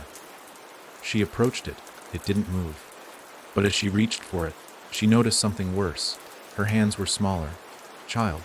Like, she ran to the bathroom mirror. And there she was, age 7. Pajamas soaked, hair tangled, eyes wide. No blood. No cuts. Just wrong. Behind her in the mirror, the house was different. Old, burnt, abandoned. She spun, still clean, still hers. But the reflection never changed back from the hallway. Footsteps. Slow, bare. A rhythm she recognized in her bones. She picked up the old poker from beside the fireplace and turned the corner. Nothing. Until the walls breathed. Like lungs filling. And from the floorboards came a single, clear voice. "You forgot me. You left me down there." The wood split. Not violently, like it was always meant to open. And beneath, a stairwell. One she never built. She stepped down. 1 step. 2. And with every footfall, she felt younger. By the time she reached the bottom, she was small again. Her nightgown dragged the floor. The stairs opened to a room she didn't recognize. No mirrors, no boxes. Just dirt and a crib. At its center, the crib rocked gently. Inside nothing, except for a sheet of paper. She unfolded it. A drawing. Crude, charcoal. A woman, tall, black eyes. Hands like branches. Standing behind a little girl, and scrawled across the bottom. In a child's handwriting. "She's always behind me." The crib vanished. In its place a door, made of roots, bound in sinew. It groaned open, and inside, her bedroom. The one from the red hallway, but now filled with water. Knee deep. Stagnant, she waded through it. The walls wept mud, the wallpaper peeled, revealing names written underneath. All hers, all versions of her. And on the bed a mirror. Round, cracked, and in it, A version of her she'd never met. Older, paler, teeth filed flat, holding the black box with both hands, and rocking, back and forth, humming. "Rock-a-bye baby." She tried to break the mirror. It didn't crack. It bent, warped. And from it spilled Simon's voice, not angry, not mocking, just tired. "You're not carrying the box, Lorraine." A pause. "You are the box." She dropped to her knees, felt the water rise, felt her lungs ache, felt her skin forget how to fit, and something inside her unfolded, the whisper from the house, the static from the television, the figure that walked without shadow. They weren't visitors. They were tenants, living in the space she hollowed out with memory, and now they were awake. From beneath the water, she saw 1,000 eyes, each one hers, and 1,000 mouths, each one closed. A voice, hers, rose from all of them in unison. "Remember me, or I'll become you." The mirror shattered. The water drained. The house fell silent. Lorraine stood in the hallway, alone, but not. She touched her chest. It was still there, the box, closed, but never locked, and the whisper still waiting, not louder, not urgent, just patient. "Open." She didn't answer. She walked to the front door, stepped outside. The sun was rising, the sky pale, the road stretched forward, and she walked. But not because she knew where to go, but because she knew if she stayed, the house would open itself, and wear her forever. Lorraine walked down the middle of the road with her arms wrapped around herself like a makeshift shield, eyes half lidded from the weight of too much seeing. The trees leaned inward. The sky above was empty of birds. Even the wind refused to follow her. She passed the hollow schoolhouse, the one that hadn't opened its doors since the night 3 children vanished during nap time. Each bed left cold, each blanket folded neat, each window still locked from the inside. People said they ran away. Lorraine had stopped believing in runaway children the day Simon crawled out of her brother's smile. Now she saw the school for what it was, a grave of memory, sealed with silence. But today its door was open, just a crack, and inside, a sound louder, not joyful, practiced. The walls inside blood chalk. Words in looping cursive scrawled themselves across every surface. "See me? Say my name. I was here first." She stepped over tiny shoes scattered like teeth. The laughter grew louder, more purposeful. It didn't echo from ahead, it came from underneath. The trapdoor behind the teacher's desk, sealed shut since 1973, stood wide now, a stairway bleeding dark into darker. She descended. Her breath shook, not from fear, from recognition. Each step was a lullaby, each creak in the wood a name she had forgotten. At the bottom a room, a circle of chairs, and in each one a child. They sat quietly, hands folded, eyes stitched shut, every mouth a perfect "oh," as if they had been stopped mid-scream. One by one they turned toward her, and from behind the stitches came the sound, not from their throats, from the air itself. She left us behind. She buried the name. She buried the door. Lorraine backed away, but her foot struck something soft. A doll. Her doll. The one Simon had shown her. The one with her face. She picked it up, and the room reacted. The stitched mouths tore open. No blood, only sound. A memory played aloud. She was 11. In the back room of the church, hiding from her mother's shouting. She found a shoebox on the shelf. Opened it. Inside drawings. All the same. A house with no windows. A tree that bled. A girl with no face. And one page in the back, written in Daniel's hand. Simon told me what happens next. She dropped the doll. The children stood, in unison, and behind them, a new wall peeled itself open, revealing a corridor of mirrors, every one etched with dates, names, ages, deaths, and in the center, hers, Lorraine Halberd, born 1955, died. The space was blank, waiting. A girl stepped forward, not older than 6, hair like ash, skin like wax, eyes missing, but her voice. "You left the door open. You left us." Lorraine shook her head. "I didn't know." "Yes, you did." The girl pointed to the mirror, and Lorraine saw the truth again. not as memory, not as story, but as origin. She saw the night Simon took shape, not by magic, not by curse, but by need. Daniel had disappeared. No answers, no body, and grief grew roots in the dark. She made Simon to explain the shadows, to justify the guilt, to give her silence a name. And now he had grown, not out of her, through her. The girl reached out, held Lorraine's hand. Her skin burned cold, but her grip was real. We can go. But you have to carry the name. Lorraine nodded, and the stitched children moved as one, into the mirror, each one stepping forward, vanishing into reflection, until only one remained. The girl. She held out a black thread, and whispered, "So your eyes are open ours." Lorraine took the thread, wrapped it around her wrist, and in that moment she remembered everything. Every scream she had ignored, every knock on her window, every time she pretended not to see a shadow in a mirror. Simon was not a boy, not a ghost. He was a collection of every child forgotten, every fear buried, every grief denied. And the house she lived in was never hers. It was built from them, and now they wanted out.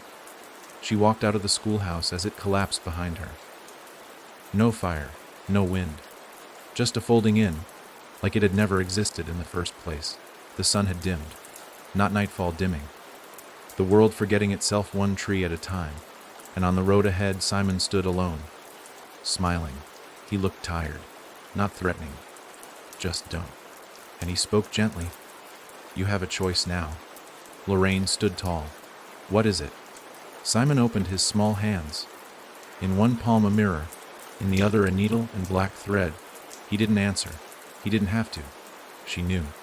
"Open your eyes and carry us in, or close them and never see us again." She took the mirror, looked into it, and saw herself, alone, whole. And then she opened her mouth to choose. Lorraine's hand trembled around the mirror. The surface was cool, smooth, too perfect. It didn't reflect the world. It reflected her. Only her. But not as she was now. It showed the girl who first said Simon's name aloud in the dark. She looked at Simon, at his open hands, the mirror in one, the thread in the other. This wasn't a test. It was a reckoning. A choice that wasn't between good and evil, but between remembering and forgetting, between becoming the door or closing it forever. She took the thread. Simon blinked, and for the first time, he looked afraid. She stared down at the needle and thread like a blade that had waited decades to find its target. He stepped back, shook his head. "You won't come back from that. I don't want to. If you sew your eyes shut, you stop seeing us." "I know. If you stop seeing us, we become real." She nodded and began. The first stitch burned. The second bled. Her fingers trembled. She couldn't see the needle, could only feel it, drawing pain through skin like ink through paper. Each stitch a memory unraveling in reverse. Daniel's laughter, Arthur's cough in the dark, the dog's paws at the window, the shadow in the hallway, the laughter beneath the floor, the blood on the tree, the name in the dirt. By the sixth stitch, her vision blurred, not from the blood, from the unfolding. The mind loosening from its own grip, and then silence, total, like the world stopped breathing. And in that silence, Simon spoke one last time. "Now you're one of us." When she opened her eyes, there was no Simon, no forest, no road. She was inside the house again. Her house, clean, quiet, still. No whispers, no boxes, no mirrors. She walked the rooms slowly. Her hands touched the walls like reading Braille. Every beam, every nail, every doorframe she had leaned on through grief and time, they all felt new. Rewritten. She made tea, sat on the couch, and waited, not for a knock, not for a voice, just the quiet. And in that quiet something grew. It began in the walls, not a sound, a pull, like gravity. The house didn't tremble, but it mourned. She could feel it. Like bones groaning after long sleep, she stood, walked to the hallway, and saw it. The red door, back again, still closed, still pulsing, like a wound trying to scab. Her eyes twitched. The stitches held. But her mind saw. Behind the door, something moved, something smiled. She reached for the knob, froze, then turned and walked away. Outside, the sky was normal. Birds in the trees, wind in the grass, cars on the highway a mile off. Gracemount had gone on without her, but it would never outlive her, because now she was part of it, not its victim, its vessel. She crossed the yard to the well, stood beside it, not afraid, just still. She spoke softly. "You can stop now." No reply, not from the well, not from the woods, but inside, something shifted, and she knew. The door was closed, but not locked, because she had become the key. That night, she slept for the first time in what felt like a lifetime. No dreams, just breath, in, out, until she heard the sound, not knocking, not footsteps, not laughter, a scraping, slow, deliberate, metal against wood. She opened her eyes and found a new box on the floor beside her bed. Small, unmarked, no ribbon, no lock, no name. Just a note. "You chose to carry us. Now we choose what you remember." She didn't touch it. She didn't run. She simply whispered, "I'm listening." And the box opened by itself. The lid creaked like a mouth long shut, and the smell that escaped was not of rot, not decay, but pages, old, damp paper, ink spilled across wood. Lorraine leaned in. The box was empty, until it wasn't. Words scrawled themselves across the inside of the lid, black and trembling, as if written by fingers that no longer remembered how to hold a pen. She read them aloud in a whisper that barely moved her lips. "Memory lives longer than bone. You are the scribe now." Then the bottom of the box shifted, a compartment small. She lifted it, and beneath, pages, hundreds, bound in red string, no title, no author, but the pages were full, written in her handwriting, memories she never recorded, scenes she never spoke aloud, moments no one could have known, except Simon, except the others, except her, because she had always carried them. Now they wanted her to write, to record, to remember. She sat by the window with the book in her lap. The red door at the end of the hallway no longer pulsed. It just waited, quietly, respectfully, like it understood. She opened the book. The first page read, "The day I invented him." She remembered it clearly now. Summer, Daniel's laughter echoing in the empty yard, a shape in the woods, a game. A made-up friend named Simon who lived in the cracks. She wrote the words slowly, like pulling thread from skin. Every sentence pulled her tighter into herself. And the more she wrote, the quieter the house became, as if each page calmed the foundation, as if the house wanted this, too, to be named, to be known, to finally have its story told. She wrote for hours. Each page peeled back a memory she thought had been lost. The smell of her father's jacket. The way her mother used to leave spoons in the freezer to press against bruises. The sound Daniel made the night he fell. Not a scream, but a gasp. Like he was surprised the world could be so cruel. And behind every memory, a presence. Simon. Not haunting. Not harming. Just watching. Patient. Always present. A child built of borrowed grief. A shadow made loyal through silence. On the 100th page she wrote, "I never wanted to hurt me. Only to be remembered." And the box clicked, like something agreed. The red string that bound the pages unraveled, loosened, fell into her lap. She picked it up and wrapped it around her finger. It pulsed once. And then the whisper came, "Now write us free." That night, the tree grew back. Not in her house. In her yard. Dead center. Roots deep in earth that hadn't breathed in 50 years. Its bark was smoother. Its leaves no longer black, but the pale gray of memory fading. And at its base, new boxes. Small, unopened. She didn't touch them. She simply sat beside the roots, opened her book, and wrote, "The town once whispered in sleep, but now it speaks." Each word etched itself into the tree's bark, and above her, the wind finally returned.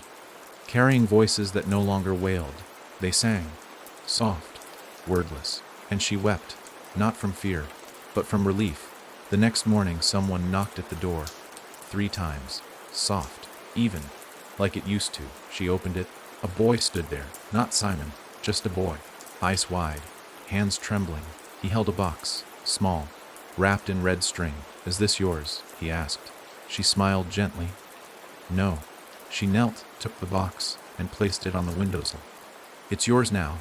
And behind her, the tree rustled, quiet, ancient, and finally still. They came in quiet waves, one by one.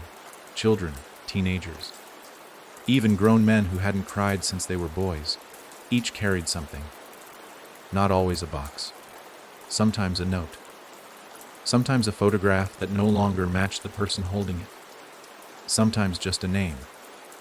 They didn't say much when they came to Lorraine's house. Sometimes they simply stood at the gate and waited for her to nod. And when she did, they would lay the object down, by the tree, on the porch, sometimes at her feet, then walk away without turning back. And Lorraine, she wrote, because that was the new rule. Memory needed a home, and she had become its walls. The tree no longer grew, it absorbed. Each new story became part of its rings. Each truth carved itself into bark and root. Some nights, Lorraine would sit beneath its branches and listen to the rustling. The tree didn't talk. Not in words, but in rhythm. A throb in the soil, a hum beneath her skin, like a second pulse. She called it the thrum. Others began to hear it too. They said it came when they remembered something they tried to forget. A hand that touched them the wrong way, a scream through a wall at midnight, the color of a car that never made it home. And always, always, after the thrum, came the pull, to her porch, to her gate, to the tree, to her. Gracemount changed, subtly. Shadows on the sidewalks now had weight. Old photos began to shift, people vanishing from the frame when you looked away. Mirrors refused to reflect what was in front of them. People started whispering about the memory woman on the hill. They said she was haunted, that her blood turned black from the stories she swallowed, that the tree in her yard was cursed. But they still came, because curses are just truths people don't want to carry themselves. One night, Lorraine found a box on her porch with no name, no string, no sound, but heavy. She opened it. Inside, a single item, a child's tooth wrapped in lace. She closed it without a word and placed it at the base of the tree. No thrum followed. Just silence, a deeper kind. And when she looked up, Simon was sitting on her porch swing. Older now. Not a child, not a man. Something between. He didn't smile. He didn't move. He just watched her. And after a long while, he asked, "Do you want to forget again?" She thought about it. About what it would mean. To close the book, to bury the tree, to burn the house and salt the dirt and walk until no one knew her name. But she shook her head. No. Simon looked at his hands. "Then you'll be the last." She nodded. "I already am." And he vanished. Not into the dark, not into the mirror, just backward. Like a memory returning to where it belongs. Later that night, a storm rolled in. Thunder didn't shake the windows. The tree absorbed it, like it had learned to protect her. Lightning struck the base once. The bark split, and a new compartment formed, a hollow, shaped like a heart. Inside it a box, black, heavy. Lorraine opened it. Inside, no objects, only words, not written, spoken. "You've done enough. You can rest now." She closed the box, placed it on the mantel, sat by the fire.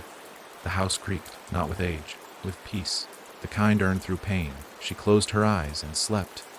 When she woke, the tree was blooming, red leaves, ash-colored blossoms, and the porch was full, boxes, dozens, all new, all waiting. She took a breath, picked up her pen, and began again. Lorraine's hands were slower now, not because of age, but because each story took a piece of her with it. She'd filled 7 books since the first box opened on her floor. Names that had been lost to time now lived again, not resurrected, reckoned with. Every entry was a weight lifted from someone else's chest, but placed gently on hers. She carried them with care, because that's what memory demanded, and she never wanted to forget again. But as she inked the last line of page 481, A sound broke the quiet. Not a whisper, not a voice, a knock. 3 soft raps on the door. Steady, even. And Lorraine knew. It was time. She stood slowly. The house held its breath with her. She passed by the books on the shelf. Hound. Red, stitched spines, each humming faintly like a candle trying to speak. She touched the doorknob. It was warm, not threatening, just waiting. She opened it.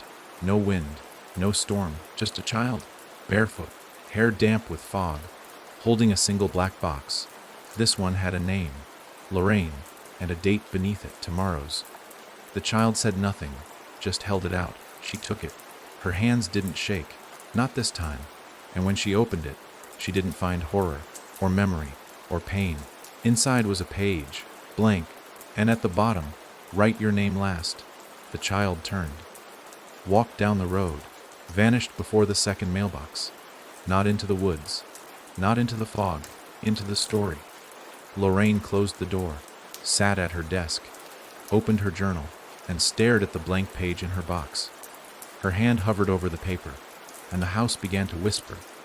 All of it, every wall, every beam, every nail. Soft voices from the bookshelves, the tree rustling with names, and the floor beneath her chair, breathing steady like a cradle. And in that moment, she understood she hadn't been writing for the town.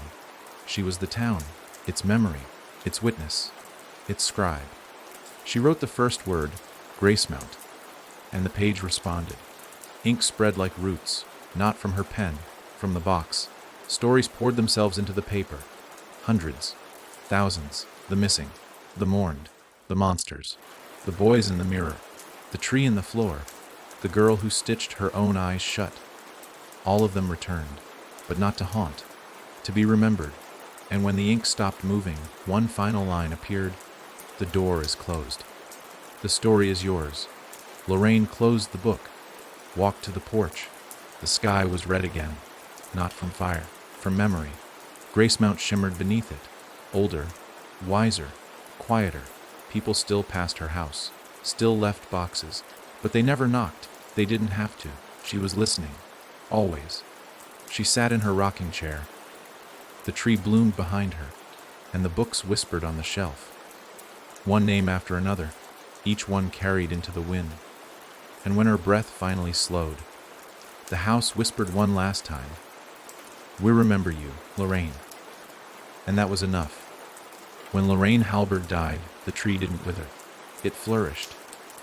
The blossoms darkened from ash, gray to deep crimson. The bark thickened, veins glowing faintly at night like something under skin. The wind that passed through its branches no longer whistled. It whispered names. And the townspeople. They came still, not in fear, in need. They left their boxes at the roots. They placed torn pages and broken things beneath the branches. They didn't knock. They didn't ask. They simply believed. Because belief was how this place survived. But inside the house, no lights flickered. No rocking chair moved. No pen scratched paper. Lorraine's chair sat empty. The book sat closed. Until the girl returned. She came with no name. Or maybe she'd simply forgotten it. 10 years old. Eyes too old. Shoes too small. Carrying a box with no label, no lock, no seams. She stood at the gate. Felt the pull. Felt the throne. She stepped inside. No one stopped her. The porch boards welcomed her weight. The door opened without touch. The smell of old paper, damp wood, and memory hugged her lungs. And the voice of the house spoke its first words in years. We've been waiting. She found the books first. Dozens of them. Each hand labeled. Each humming low. She touched one. It gasped. She heard everything. Simon's voice. Lorraine's breath. The children beneath the floor. The thread, the needle, the mirror, the black door. All of it. She closed the book. Her eyes didn't flinch. She had been born under this sky. In this town. In its shadow. And she knew. This wasn't a story. It was an inheritance. The box she brought vibrated softly now. She hadn't opened it since it appeared on her pillow 2 nights before Lorraine passed. She had been dreaming of stairwells and tree roots, of laughter without mouths and doors that forgot how to close. The box whispered only one thing. You'll know when it's time. She opened it now. Inside a page. Blank. And a pen. Red. She took both. Sat at Lorraine's desk. Opened the first empty book. And wrote. After the last scribe, someone always hears the whisper. The house sighed. The floorboards settled. And from beneath the porch, a knock came. Not a threat. Not a warning. Just the sound of memory arriving again. The girl stood. Opened the door. A boy stood there. Tears down his cheeks. Eyes wide with knowing. And in his hands, a mirror, wrapped in thread. I think I brought something bad, he said. She smiled. Gently. Pulled the door wide. And stepped aside. Come in. We remember. The boy wouldn't let go of the mirror. Even when the girl led him through the door, past Lorraine's empty chair. Past the tree humming softly through the walls. His hands clutched it like it was the last part of himself that hadn't been eaten. The girl didn't press him. She simply gestured to the table near the window, where the light fell soft and gold on the floorboards. It was the kind of light that didn't belong to the outside world, but to this house alone. The boy sat, placed the mirror on the table, unwrapped the red thread with trembling fingers, and finally looked up. Before the mirror came, he whispered. I started forgetting my sister's face. The girl's eyes didn't widen, she simply nodded. What do you remember? The boy stared at the mirror, then whispered, the sound of her crying behind the wall. The mirror reflected nothing. No boy, no girl, not even the table. Only water, black, still, deep, and something beneath it, waiting. The girl didn't need to ask. The house already knew. The tree began to rustle softly. Books shifted on their shelves. One fell. Volume 12, Names That Never Came Home. She picked it up, opened to the next empty page, and wrote. He came with a mirror, not a name, but we heard the echo of her weeping. The moment the ink dried, the mirror hissed. Cracks webbed across its surface, not breaking, revealing, beneath the glass, eyes. Small, familiar, terrified. The boy gasped, Sophie? And the girl finally saw her, a child's face, pressed against the inside of the mirror, mouth open, but not screaming, begging. Her fingers reached for the surface, leaving frost patterns that resembled tree roots. The girl leaned in, whispered, Do you want to come out? Sophie nodded. Slow, but the mirror recoiled. It knew. Letting one out meant letting something else in. That was always the cost. The girl stood, walked to the base of the tree, knelt, dug with her hands until she found the box.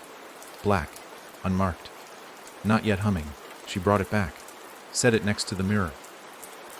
Whatever leaves must take its place. The boy's hands shook. Take my name instead. But the house didn't listen. The box opened on its own, and what climbed out was not a child. It had Sophie's size, Sophie's dress, but not her face. The skin was stretched, smooth, wrong, as if someone had sewn a mask without eyes onto a mannequin. Its head tilted, sniffed the air, and from its mouth came a sound like glass dragging over teeth. The boy backed away. The girl didn't move. She raised her pen, wrote into the open book. It was not Sophie. It was the memory of being forgotten too long. The thing turned, faceless, still watching, and the tree behind the wall shuddered. Branches pulled back, roots slithered forward. The thing hissed once more. And then the house opened, not the doors, not the windows, the walls. Panels slid aside like eyelids waking up. Behind them faces, hundreds, mouths stitched, eyes open, all watching, all waiting. And when the faceless child turned to them, they breathed. One unified gasp, and from every hidden mouth they spoke. We saw her. She was almost free. Then the tree absorbed the child. Not swallowed, not consumed, absorbed, like the earth taking back what had been torn away. The room fell quiet. The mirror fogged, and Sophie was gone. The boy screamed. No! You said she could come out! The girl shook her head. I said she wanted to. The house chose. He wept until his throat gave out. The girl said nothing, until he asked, What happens now? She slid the book toward him. A pen on top, he opened it. Blank page. The next one, his sister's name faint. Still forming. Right, she said. He hesitated, then began. Sophie Lanes. Age 6. Loved orange juice and clumsy dogs. Vanished through a mirror while I was brushing my teeth. I never stopped listening. The ink sank in. The page breathed. And the house exhaled. The mirror cracked. The glass melted into water. And behind it, no faces. Just light. Just stillness. The boy stood. The book closed. The red string rewound itself around the cover. The pen returned to the shelf. And outside, the wind carried a new name through the trees. The girl walked him to the door. He didn't ask if she'd bring Sophie back. He knew now. This wasn't a place for happy endings. It was a place for endings that needed to happen. He turned once. You're like her, aren't you? The old woman. The girl smiled softly. I'm like all of them. And when he stepped off the porch, the thrum began again. Quiet. Steady. And another knock came behind him. Not for him, for her. The knock came at dawn. Not soft. Not hard, just patient. Like it knew she was already awake. The girl moved slowly, brushing the edge of the window curtain. The road outside was empty, but something stood at the edge of the yard. Not a person, a shape. Tall. Still. Covered in burlap from head to foot, as if someone had sewn a scarecrow out of regrets. It didn't move. It didn't wave. It just waited. The girl opened the door. The porch groaned. She stepped out. The shape remained. Then blinked. Even through the burlap, she saw it. Two wet, human eyes beneath the stitches. And her breath hitched, because those eyes were hers. She didn't speak. Didn't call out. The thing raised its hand, held something dangling on a chain. A key. Not rusted. Burnt. She took one step closer. The chain snapped. The key fell into the dirt, and the shape turned to ash. Not fire. Just collapse. A pile of blackened cloth and the soft sigh of something released. But the key remained. Still warm, still pulsing. She knelt, touched it, and in that moment, the world flinched. The wind stopped. The tree groaned. And behind her, the door to the basement, sealed for years, unlatched. She hadn't even known the house had a basement, but it made sense now. There was always a lower level. Always something beneath. She descended with the key in her palm. 1 step, 2, 3, each colder than the last, until she heard the voice. You shouldn't come here. It wasn't Lorraine, or Simon, or any voice she'd written into the books. This one was hers, her voice, from before she could write, from when she still believed closets could bleed and shadows were made of teeth. She kept walking. The light thinned.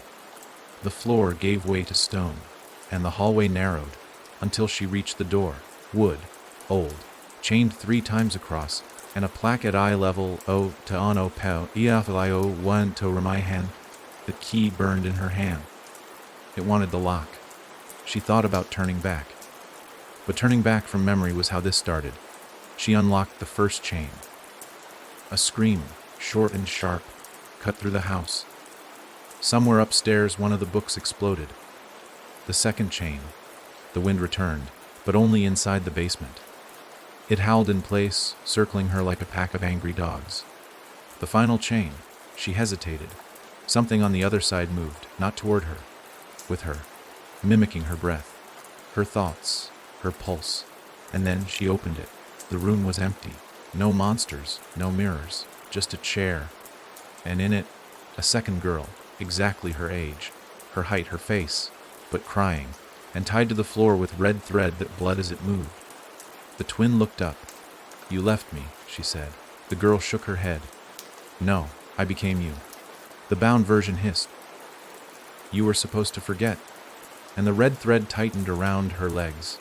The girl stepped inside, spoke softly. I remember everything.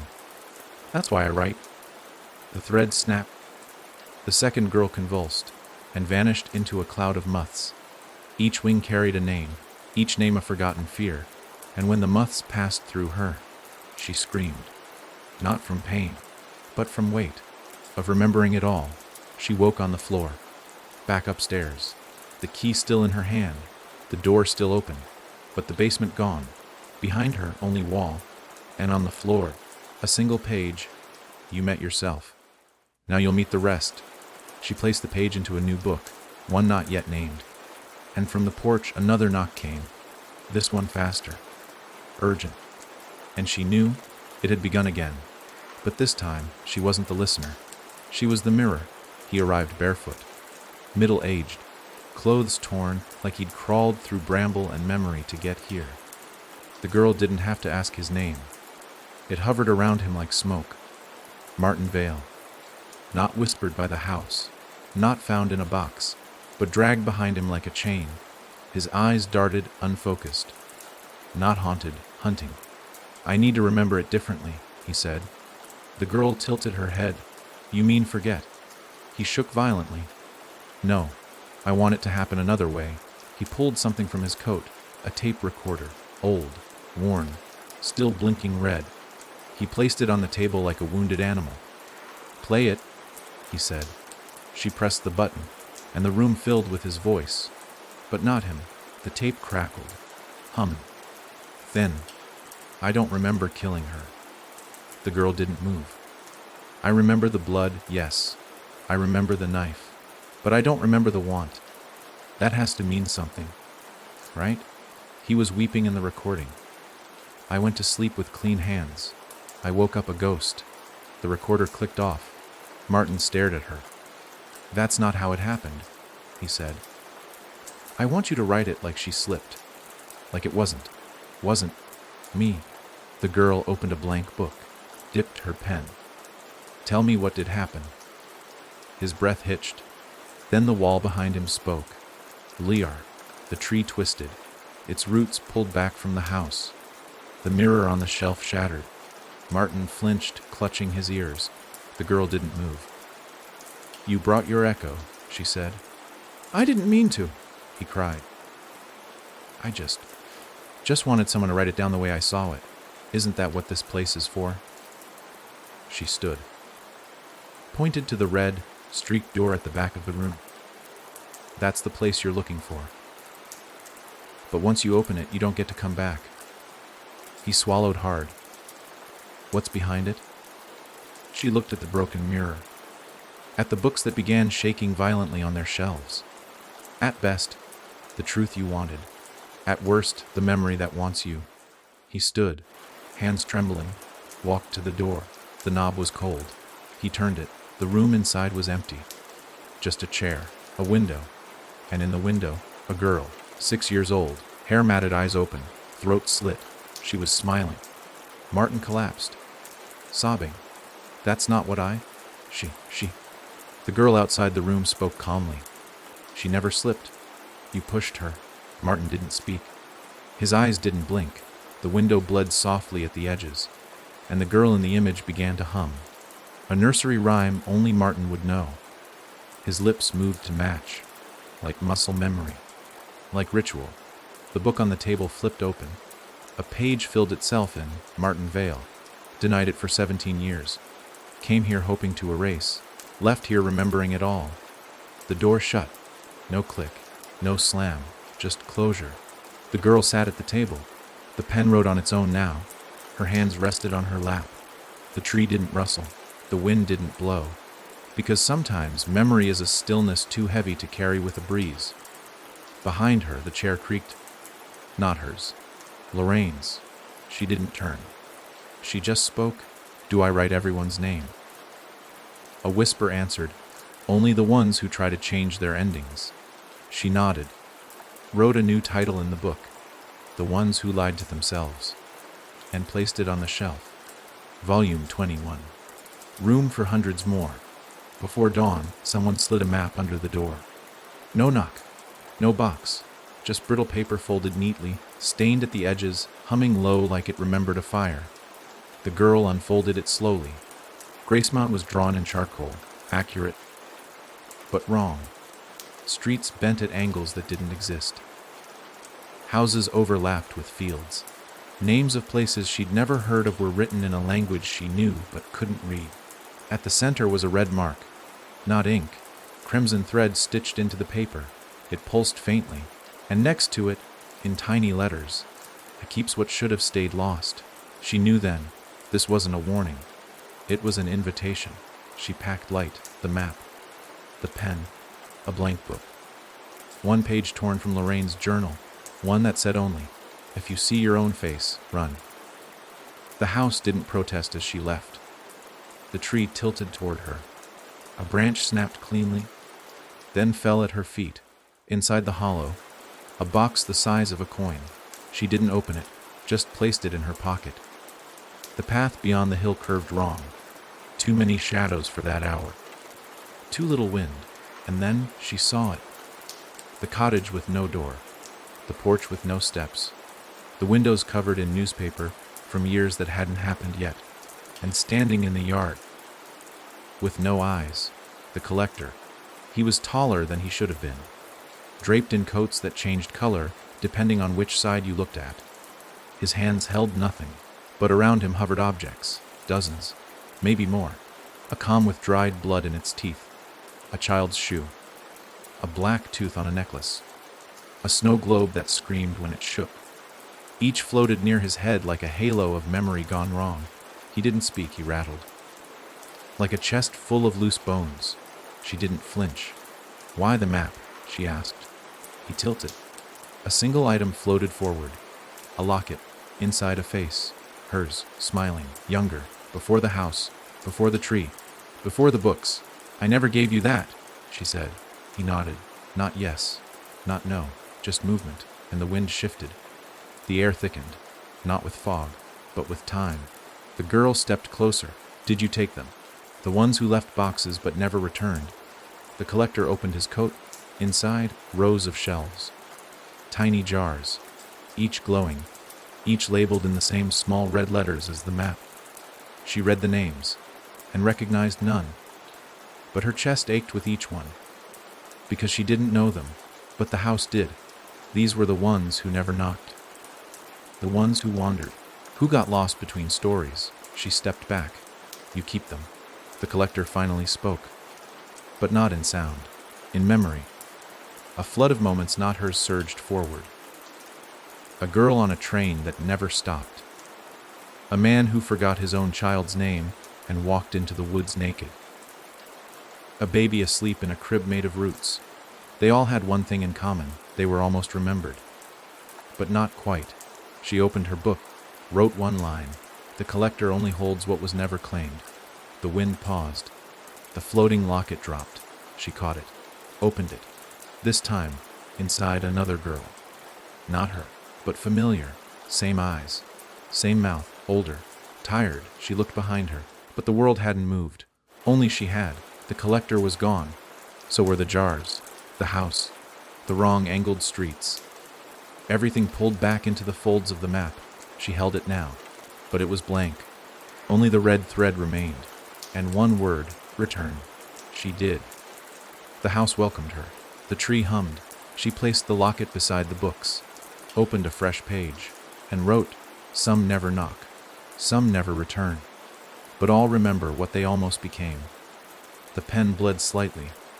The ink turned to rust. She didn't clean it. Some pages were meant to stain. She placed the map on the wall. Let it hang crooked. Because crooked maps point to the things no straight road can show. Behind her, the wind whispered a new name. Another arrival. Another memory waiting to be written. She didn't rise. Not yet.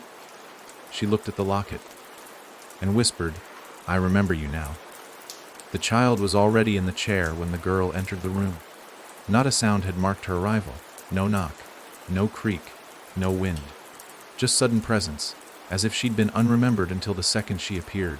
She was 7, maybe 8, skin pale as candle wax, eyes half shut, but not from sleep, from denial. Her hands gripped a stuffed rabbit, so tightly its stitched mouth had torn open. The girl froze, because this child wasn't humming. She was vibrating. A low, constant tremble that made the dust on the shelves shift. The girl spoke softly. "Did you hear the screams?" The child shook her head, then whispered, "I never do. That's why they come to me. The house dimmed. Not dark, just less. As if pulling its light into itself, unsure if it was safe to show more. The girl sat across from the child, pen in hand, book open, waiting. The child didn't look up. They scream every night. Sometimes in the walls, sometimes under my pillow. But I sleep. I always sleep. And when I wake up, they're gone. The girl tilted her head. Gone where? The child clutched the rabbit tighter. I think inside me. The book shuddered. A streak of ink spilled across the bottom edge, forming not words, but teeth. The girl flipped to a blank page. Wrote, the girl who carried the silence of 100 swallowed screams. The pen tip cracked. The room blinked. Not the lights. The room. It was subtle, a flicker of existence. As if for a split second, it remembered being something else. The tree groaned. The mirror fogged. And on the wall, the map from the collector began to bleed. One red line, moving slowly toward the house. The girl leaned in. Do they speak when you're awake? The child's head jerked upright. No. Then a pause. A twitch. A lie. Sometimes. The house snapped. A door upstairs slammed. The books tumbled, one opened. And a voice burst out. You let us in, and now you pretend we're not here. The child screamed. Not high. Not scared. Deep, like a wind through a tunnel filled with mouths. The rabbit stuffing exploded. Inside, not cotton, hair. Clumps of human hair, some short, some braided, all real. The girl stood fast, no shaking. She'd seen too much now. But this was new. She didn't write. Not yet. She looked at the child. What did you eat? The girl froze, mouth twitching, eyes wide now. And her voice changed. Layered, not hers, dozens, all begging, all furious. We only wanted to be remembered. She swallowed us instead. The girl's body convulsed, fell to the floor, not possessed, not dead, heavy, weighted by them. The girl rushed forward, opened the child's mouth. No teeth, only names, rows of names, etched into the gums. And in the back, a stairwell, descending, into the throat. And she knew the only way to pull them back was to go in. She didn't hesitate. Crawled forward. The mouth opened wider as she approached, skin cracking like porcelain giving way to old soil. The stairwell spiraled, each step marked with initials. Children, dozens of them, and the air, still. As if breath hadn't touched this place in years, she descended. 1 level. 2. The third, a room, circular, and lining every wall, cribs, old, rotting. But inside each, a pair of eyes. Blinking, watching, waiting. She didn't step forward, she spoke instead. Your names were taken. I can write them, but only if you tell me. One crib creaked. A voice whispered. Will it hurt? The girl nodded. Yes, but not as much as being forgotten, and the names came. Soft, tearful, eager, and the pen above, on the surface, moved on its own. The book filled page after page, and as each name inked itself, a pair of eyes in the crib closed. Not in death, in peace. When the last name faded into the paper, the stairwell vanished, and the girl was back in the room. The child sat upright. No rabbit, no hair, just silence, real silence. The kind not filled with denial. The girl offered a hand. Do you still sleep through the screams? The child shook her head. I listen now. Outside, the tree bloomed black flowers, each petal a letter, and the book on the desk sealed itself shut. The title burned into its cover, The Girl Who Learned to Hear Them. His name wasn't on any page, not in the books, not in the mirror, not even in the tree's whispered roots. But when he knocked, the house paused, like it didn't know what to do with him. The girl answered the door slowly, pen behind her ear, the latest book still warm from the last name etched inside. He stood tall, smiled, held up a single sheet of paper, crayon, sloppy, bright colors. A door drawn in thick red, doorknob crooked, frame slanted, shading too rough. But the moment she saw it, her throat tightened, because it looked familiar. Is this yours? He asked. His voice was calm, too calm, like someone selling candy outside a burning house. She shook her head. He held up another sheet. Another door. this time blue, nailed shut with silver lines. And in the upper corner, a face. Her face. Screaming. The man stepped in without being asked. The house didn't groan, didn't shift. It simply watched. He laid the papers on the table. Every door I draw opens. Some slowly, some all at once. I drew your house when I was 6. Didn't even know it existed. But the minute the crayon touched the paper, I started hearing knocking in my sleep. He smiled again. Too wide. Been chasing that knock ever since. The girl didn't sit. Why come here now? He reached into his bag, pulled out dozens of drawings, some burned, some wet, some torn, each a door. One opened into teeth, one into sky, one into nothing. But the last one made her knees shake, because it was this room, this very moment, and in the window, her reflection missing. The house didn't like this. The lights dimmed. Books trembled. The tree outside cracked, but the man didn't flinch.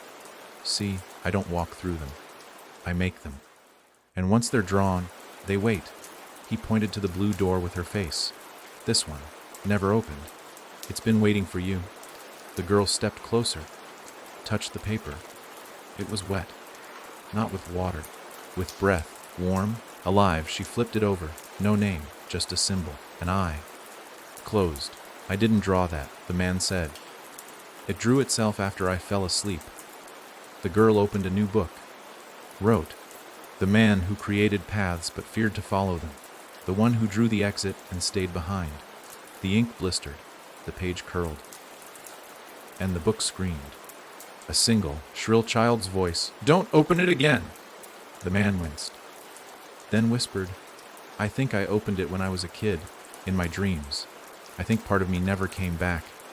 He handed her a final drawing. Crude, black charcoal.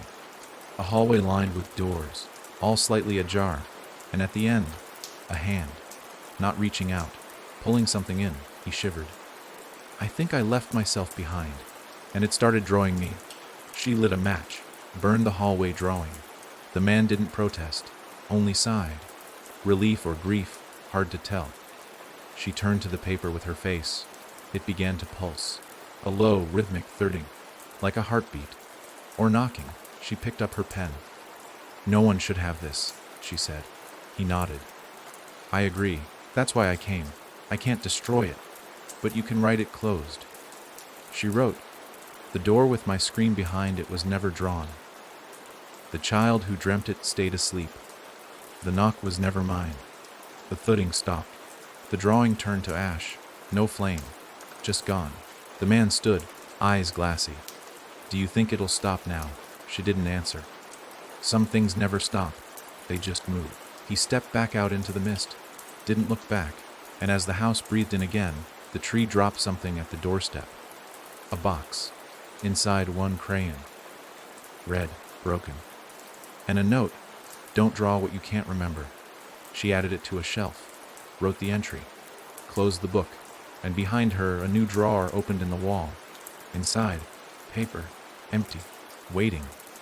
But not blank, because somewhere in the fibers, a scream was still trapped. It started with a pulse, not a noise, a pressure, like someone whispering directly into the center of her skull, but with no words, no breath, just presence. She looked up from her writing, felt it again, in her teeth, behind her eyes, a rhythm, not a heartbeat, not footsteps, a pattern trying to become something she'd recognize.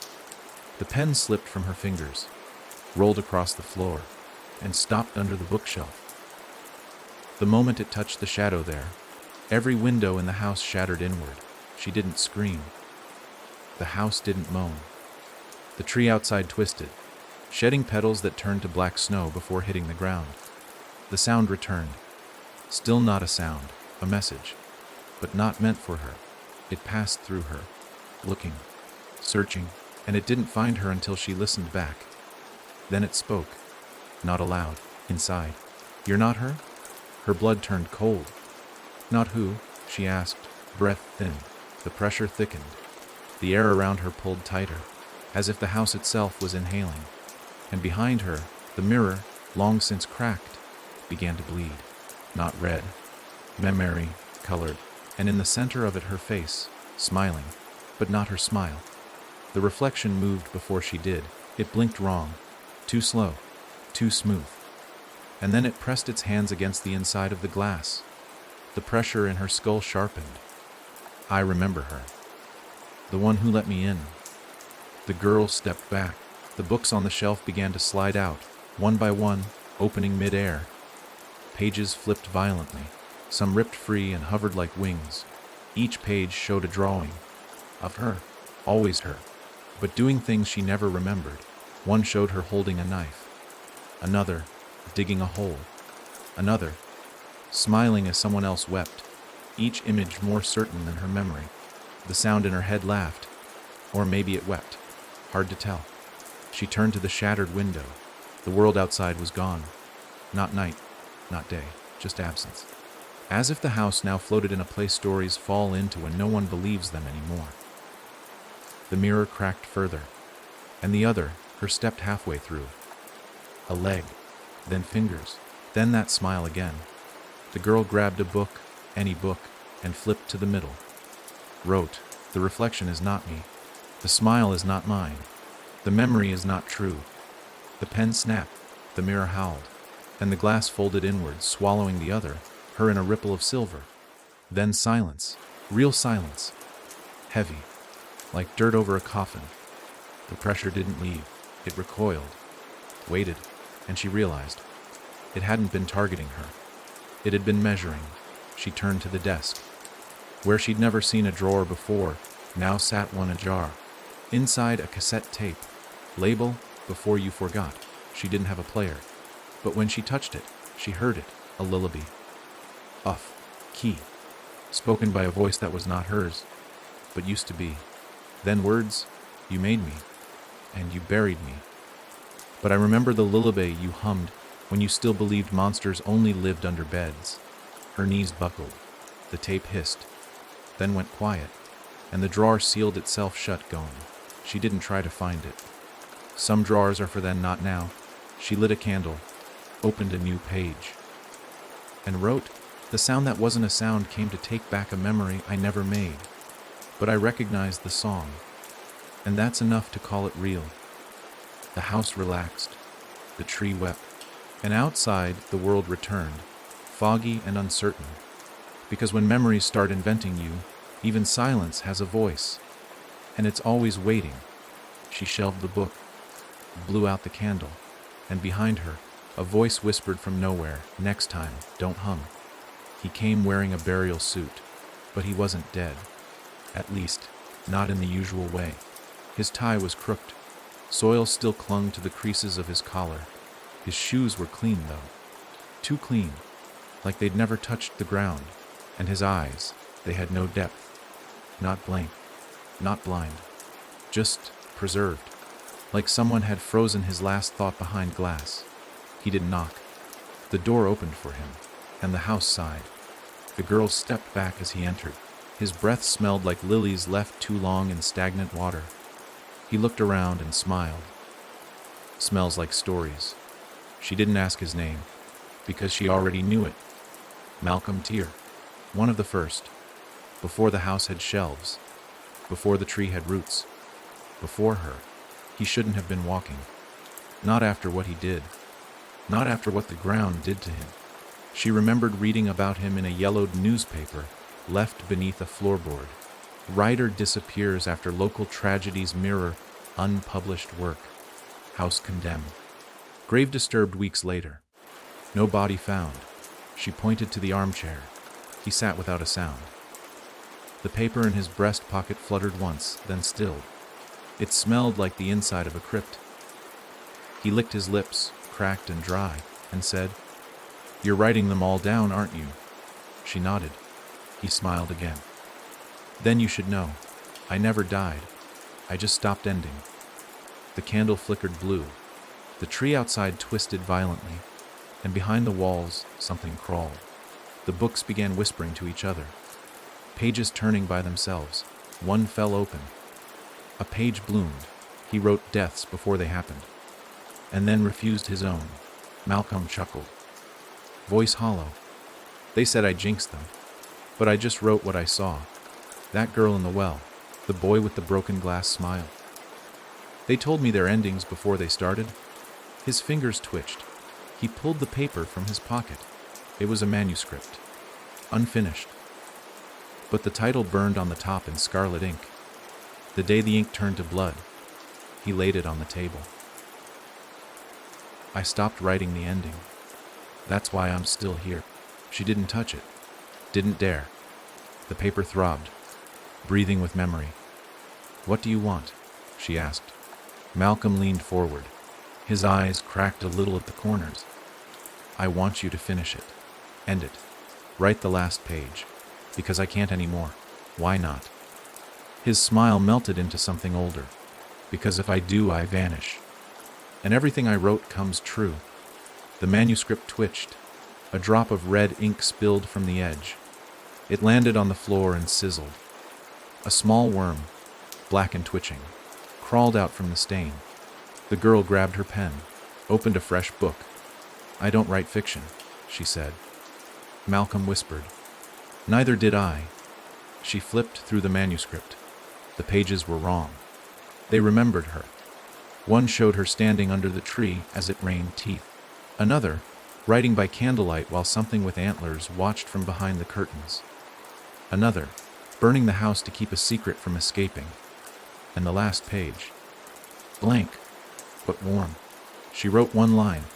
Hay ended on a breath he never took. The ink sank deep. The manuscript folded inward. The air grew heavy. Malcolm stood, hands shaking. "Do you hear that?"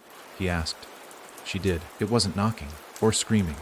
It was dirt, falling, settling, landing back where it belonged. Malcolm closed his eyes, whispered, "Thank you," then crumbled, not into dust, not into bones, into paper. Thin sheets scattered across the floor, each one blank, except one. A new title, Malcolm Tier, buried again. She didn't collect the pages, didn't file them away. Some stories don't need shelves. They need soil. She opened the door. The tree parted its roots. She fed the paper in. It hummed once, then sealed the ground shut. When she returned inside, a book had appeared on her desk, one she hadn't written. Its spine read, "The writer who waited too long." Inside, only one sentence. She writes endings. But she never writes her own. She arrived at noon. Not the time for hauntings, but this house never followed rules written in light. Her knock was soft, 3 beats, then silence. When the girl opened the door, the sunlight bent. Literally bent. Twisted sideways around the woman like it feared touching her. She was dressed in all white. Perfectly pressed dress. Hair pulled back in a bun that didn't move even in the sudden gust of wind. But her shadow wasn't hers. It lagged half a second behind, twitched when she didn't, tilted its head the other way. The girl stepped aside, let her in. The house didn't welcome her. It held its breath, and the mirror in the hallway cracked on its own. The woman sat without being asked. The chair creaked too loudly, too long, like it recognized what was sitting in it and didn't want to. She crossed her legs slowly, deliberately, as though measuring her own movements against something watching from behind her skin. Her shadow flickered again, and this time, smiled. She placed a box on the table. It pulsed faintly. Inside, breathing. "I was told you could help," she said, her voice like an old record, scratchy and too fast at the wrong times. The girl didn't answer. Her eyes stayed on the shadow. "Who are you?" the girl asked finally. The woman tilted her head. "No one important." The shadow nodded, and the candle went out. The girl didn't relight it. Some darknesses prefer honesty. She opened her book. Wrote. The woman arrived at the wrong time, with a shadow she borrowed from something that never gave it back. The ink ran, refused to settle. The words blurred until they looked like teeth. The woman opened the box. Inside, a heart, not human. Too many chambers, beating erratically. But wrapped around it was a note. Child's handwriting. Scrawled in crayon, "Put it back." The woman smiled. "My daughter drew that." Before she stopped speaking. The girl's breath caught. She's still alive. The woman hesitated. The shadow shook its head. She nodded. Yes, I think. The house shifted. A door upstairs opened. Wind swept down the stairs, smelling like burnt hair and spoiled milk. The heart in the box pulsed harder. The shadow twitched violently, and the woman whispered, I took something I thought I could handle. A grief, a memory, a name. She paused. Her eyes welled but never spilled. But it grew teeth, started wearing my face, my walk, my voice. The girl's pen hovered. Why come here? The woman looked directly into her eyes, and for a moment, her pupils split. I want it back, even if it devours me. I want to be whole, even if I hate the shape of it. The shadow now stood behind her chair, separate, tall, grinning. The girl stood, closed the book. You understand what you're asking? The woman nodded. I've lived with an echo of myself for too long. Let it in. Lock me up with it. Stitch us back together. The girl reached into the drawer, pulled out a needle, not silver, not bone, something older, a thorn from the tree outside, still dripping with black sap. The woman lifted her sleeve. The skin underneath was transparent, moving, writhing. The girl stabbed the thorn deep into her wrist. The woman gasped. The shadow screamed, not aloud. In reverse, the sound of being unheard. The thorn dissolved. The wrist burned red, and the shadow crawled forward, dragging itself like a dying thing, until it touched her heel, then her spine, then her face, and slid back in, like a key being returned to a lock long rusted shut. The woman slumped in the chair, pale, still, and then she exhaled. For what seemed like the first time, her eyes cleared. No more skips, no more flickers. The girl opened a new page, wrote. She returned her shadow, not to be free, but to remember what she'd tried to forget. The heart in the box stopped, turned to ash, and the note with it. The woman stood, steadier now. I remember her name, she whispered. She drew flowers with eyes, sang to windows, said the monsters only came when I did. She stepped out the door. They vanished before the wind could find her. The tree outside grew one new branch, bent slightly west, where the sun now refused to shine. And on the desk, the mirror showed her reflection perfectly again. No echo, no flicker, just her, for now. He arrived dragging chains, rusty, too short to wrap around a full body, but tight enough to keep someone small, like him, from ever fully standing upright.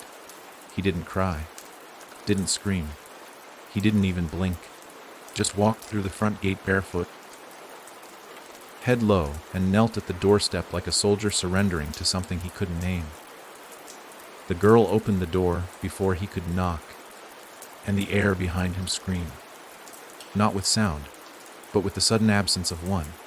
It was like watching silence die. She stepped aside. He didn't move until she spoke. Did someone put those chains on you? He lifted his head slowly, eyes milky, almost translucent. No, he whispered. I forged them. The girl brought him water. He didn't drink it, just stared at it, as if drinking would require permission. She sat across from him at the table. His wrists were scabbed from the metal. The links rattled when he breathed. The chair creaked not under his weight, but under something that came with him.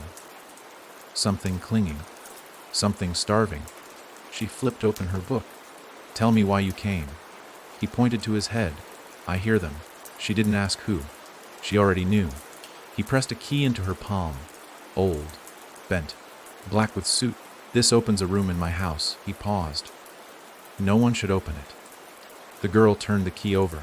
It was cold and wet, but not from water, from want. He pulled out a photograph, black and white, torn at the edges. It showed a crib in a basement, chains hanging from the ceiling, a symbol on the wall, drawn in crayon, a spiral made of eyes, and in the corner, a boy, naked, curled up in the fetal position, teeth marks on his arms, his own. I was born in that room, he said. His voice cracked now, low and rusted. I stayed because I thought the world outside was worse. But now, he looked up, tears finally forming. They're coming out. The chains shook. No wind, no movement, just response, like they heard his confession and were rejoicing. The girl didn't write. Not yet. She studied the photo again. The eyes in the spiral, they were still watching. Even now, she felt it, in the pit of her spine. "Who raised you?" she asked. The boy didn't answer, just tilted his head toward the key, as if that room held more answers than he ever could. "Why bring it here?" His voice turned into a whisper scraped over glass. "I thought maybe your house could hold it. Lock it tighter." He leaned closer, his breath cold. "But now I know better. Your house feeds on stories." She stiffened. He smiled through cracked lips. "And mine's still being written." The tree outside snapped a branch. The mirror flickered. The book screamed. Not pages turning, but real screams. His chains slid off his arms, onto the floor. They didn't clatter, they slithered, coiled in on themselves, and began to rise. The girl stood, too late. The chains struck, wrapped around her wrist. Her pen dropped. The book flew open, flipping pages to a blank center. The chains pulled her hand forward, forced her to write. "This story doesn't belong to you anymore," she screamed. The ink fought back, turned red, burned. The boy laughed, the first real emotion he showed. "You wanted to help," he hissed. "But I needed a witness." The house roared, a sound like wood splintering inside bone. The table split in two. The floor bubbled. The boy rose, floating, now glowing from within like embers inside a shell of skin. His voice came from every shadow in the room. "You thought the cage was for me." It wasn't, it was for what follows. The chains flared, burned black holes into the floor, and from those holes, fingers, long, thin, dripping with what looked like names. Too many to count, too loud to ignore. The girl reached for her pen, blood on her palm. She carved into the floor with it. "I name this story. I bind this boy. This cage follows him into memory." The holes screamed, closed. The fingers vanished. The chains dropped dead. The boy collapsed. Not hurt, just small again. He curled into himself, whispered, "I didn't want to be the end." She sat beside him, picked up his fallen photograph. It was blank now, just the spiral, still spinning, but slower. "Then write your own ending," she said softly, and placed a fresh page in front of him. He nodded, hands shaking, and began, "I was born in a room meant to keep things in, but I am not one of them." The house sighed. The tree stood still. The girl placed his story on the shelf. The title carved itself in, "The Boy Who Forged His Own Chains." It was just after midnight when they came. Two small silhouettes at the edge of the gate. Not moving, not speaking, not breathing, at least not the way children should. The mist curled tighter around them, as if afraid to brush against their skin.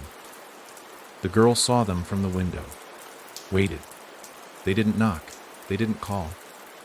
Just stood, perfectly still, until the wind shifted and they stepped forward in perfect unison. Each footfall landing exactly the same. Rhythmic, wrong. Then, as if obeying a script written by something that hated silence, they knocked. Once, then again. That second knock echoed longer than it should have, like it had bones. She opened the door slowly. They looked up at her with eyes too wide, too clean, no dirt, no tears, no shine, just empty, smooth glass where their souls should have peeked through. A boy and a girl. Matching sweaters, identical shoes. Their hands clasped together so tightly, it looked forced, as if they were sewn to one another at the wrists. The girl stepped aside, but they didn't move. Until she asked, "Are you lost?" They answered together. Two mouths, one voice. "No, we came back." Inside, the house shivered. Books curled inward. Candles extinguished themselves. The floor groaned, not under pressure, but as a warning. She motioned for them to come in. They crossed the threshold without hesitation. The second they did, a low hum began in the walls. The girl recognized it. A lullaby, one she'd read about. One no living child should know. The boy reached into his pocket, pulled out a folded piece of cloth. laid it on the table, a child's dress, old, burned at the edges, still damp. The girl reached for it, hesitated. The children watched, still holding hands, still smiling with mouths that never fully closed. She unfolded the dress. Inside the fabric, stitched with shaking fingers, were 3 words, D-O-N-T, E-T-G-O. The room tilted. Not the floor. Reality, like the house couldn't decide which direction was forward anymore. The girl grabbed her pen, opened a fresh book. Wrote. The twins returned to where they'd vanished. But something else came with them, wearing their skin like a bedtime prayer. The ink resisted, then dripped through the page, and the sound of laughter, high-pitched, far away, broken, rattled the windows. The children walked to the mirror. Their reflections didn't follow. Instead, the mirror showed them as they had been. 2 kids in the woods, hands covered in mud, eyes wide with fear, screaming as the darkness swallowed them whole. The girl turned away. Shut the book. What do you want? Again, 2 mouths. 1 voice. To stay. No. Then we'll take. The lights exploded. The books flew open. Every page screamed their names. Samuel and Elsie. Names etched into the roots of the tree outside. Carved there by Lorraine herself. The girl remembered the entry. 2 siblings who disappeared in 1972. Last seen walking toward the forest. Never found. No graves. Just shoes left in a perfect circle near the black stream. She grabbed that old volume now. Found the page. Read it aloud, bound by hands, lost by name. If they knocked twice, do not let them in. She'd let them in. And now, they smiled. The girl stood fast, walked to the fireplace, threw the dress into the flames. It didn't burn, it sang, a soft, childish hum that made her vision blur. She looked back. The children were closer. Hands no longer touching, one on her desk, one on the bookshelf.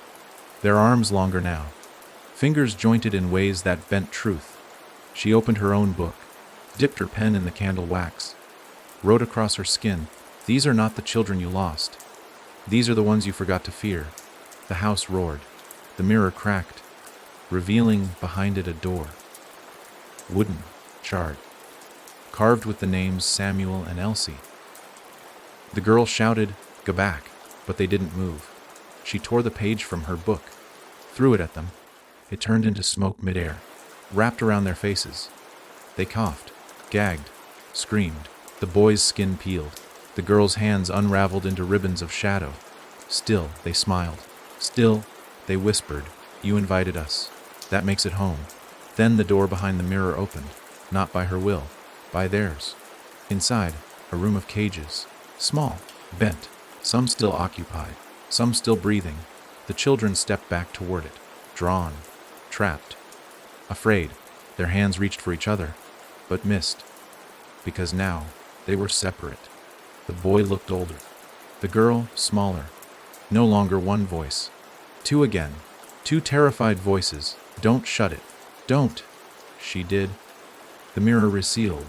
The lullaby died, and only the burned dress remained. Now cold, now quiet. She folded it, put it in a box, labeled it. They knocked twice, and placed it on a shelf between truth and warning. Where stories don't end. They just wait for the next child to forget. She hadn't noticed it before. No footsteps led to it. No dust shifted beneath it. It was just there, wedged into the far end of the hallway, where no hallway should be. A door with no handle, no lock, no keyhole. Just a round, metal plate in the center, like a dead eye that hadn't decided what it wanted to see yet. It was painted white, but not the same white as the house. Too clean, too precise, as though it had been drawn into place by a hand that hated mistakes. She ran her fingers over the edge. No hinges, no frame, and when she pressed her palm to it, it felt cold, but wet too. Like the surface had recently cried. The books didn't mention this door, not in the usual way. But one page, buried in the middle of an untitled volume, held a single sentence, etched in something that had dried black. "If it appears, don't look away." That's when it moves. She stared harder. The plate began to breathe. slight rises and falls in its surface, like it was waiting for a heartbeat to match. She stepped closer, and something clicked, not on the door, in her mind. An old, unused memory, a dream she hadn't remembered until now, of this hallway, this exact light, this door. But in the dream, it had already opened, and something had crawled out backwards. The candle beside her blew out. The shadows behind her thickened, not longer, just more present. She wrote in her notebook, "The door wants to be remembered. That's how it eats." And the floor beneath her trembled in agreement. She turned to leave, and the door was suddenly closer, 3 feet closer. Now humming, not sound, vibration. Like a voice trying to form syllables underwater, the plate in the center pulsed. Once, twice, then opened its eye, no iris, just black, not void, teeth. She stumbled back. The door remained still, eye wide, watching, learning. She ran to the mirror, not to look at herself, but at the hallway. The reflection showed the hallway without the door. Clean wall, no eye, no pulse. When she turned back, the door had vanished. The hallway was empty again. No scratches, no dust, no air movement. But her pen was missing. And in its place, on the floor beneath where the door had stood, was a page. Not torn, not dropped. Given. She picked it up. Read the single line. You saw. That's all it needed. That night, the dreams came back. The same hallway, the same light. But now she was the one behind the door, watching herself write, her fingers blood-stained, her mouth sewn shut, yet smiling. Wide, too wide. The next morning, the hallway was shorter. Only 3 doors now, not 4. But her room hadn't changed. The tree outside was bent toward the wrong window, and the books, now shuffled. Titles missing. A new one on the desk. Chapter 1. The door that didn't exist yesterday, and under it, her name. Not the one she was born with, the one she heard in the dream, the one she was afraid to say aloud. She touched the page. It was wet. The book sighed. And behind her, she felt it, that door again. Now inside the room, watching, waiting, not open, not shut, just knowing. She stopped writing for 3 days, not because she ran out of ink, not because the stories had gone quiet, but because every time her pen touched the page, someone else's memory poured out. Not hers, not the town's, the house's, and the house had seen too much.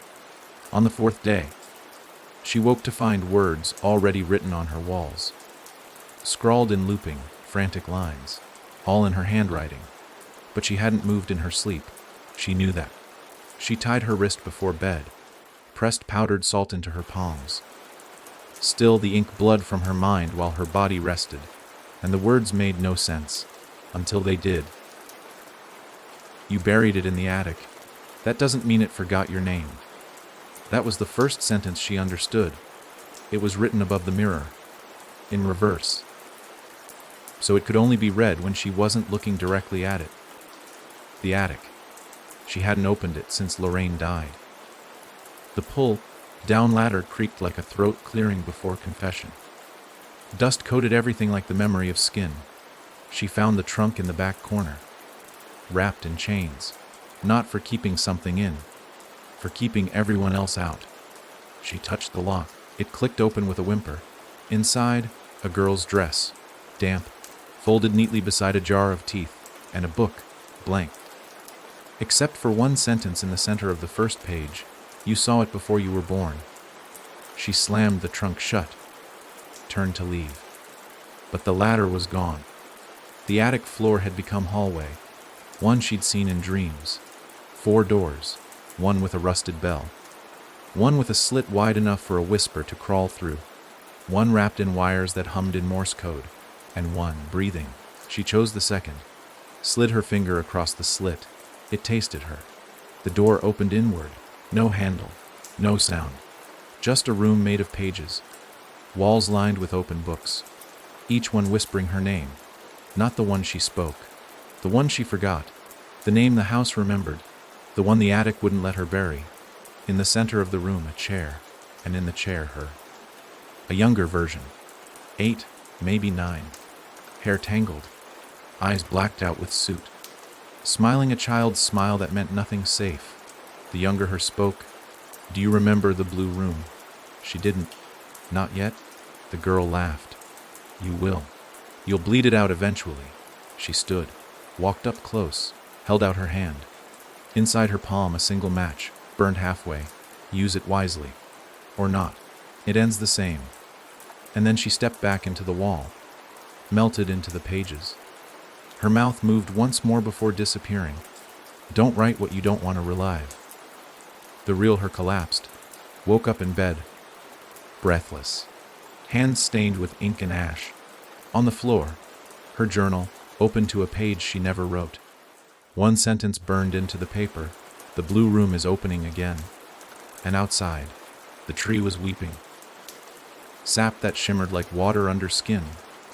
The sky cracked in a place no one could point at, and the mirror reflected a hallway that no longer existed. But her reflection walked it anyway. She tried to look away, couldn't. Not until her reflection turned, smiled, and wrote her name on the glass from the inside, a name she could no longer forget, because forgetting meant letting it out, and letting it out meant the attic door swung shut. The latch sealed itself, and the house sighed, too late to unremember. It started with a tear, just a small one, by the corner of the library wall, where the wallpaper had always curled slightly. But this time it moved, not from wind, not from moisture. It pulsed. The girl stood before it, heart thudding in her throat, and watched as the corner peeled back like a flap of skin revealing what shouldn't be beneath. A mouth, not carved, not drawn, grown, small, gray-lipped, teeth like cracked piano keys. It didn't speak at first, just breathed, soft, ragged inhales that made the wallpaper ripple with each motion. She leaned in close, not because she was curious, but because it smelled like ink. Old ink, the kind that only poured out of dying pens and unfinished stories. She stepped back, grabbed her journal. The page had already begun filling itself. One line repeated across the top, "Feed me a secret." She blinked.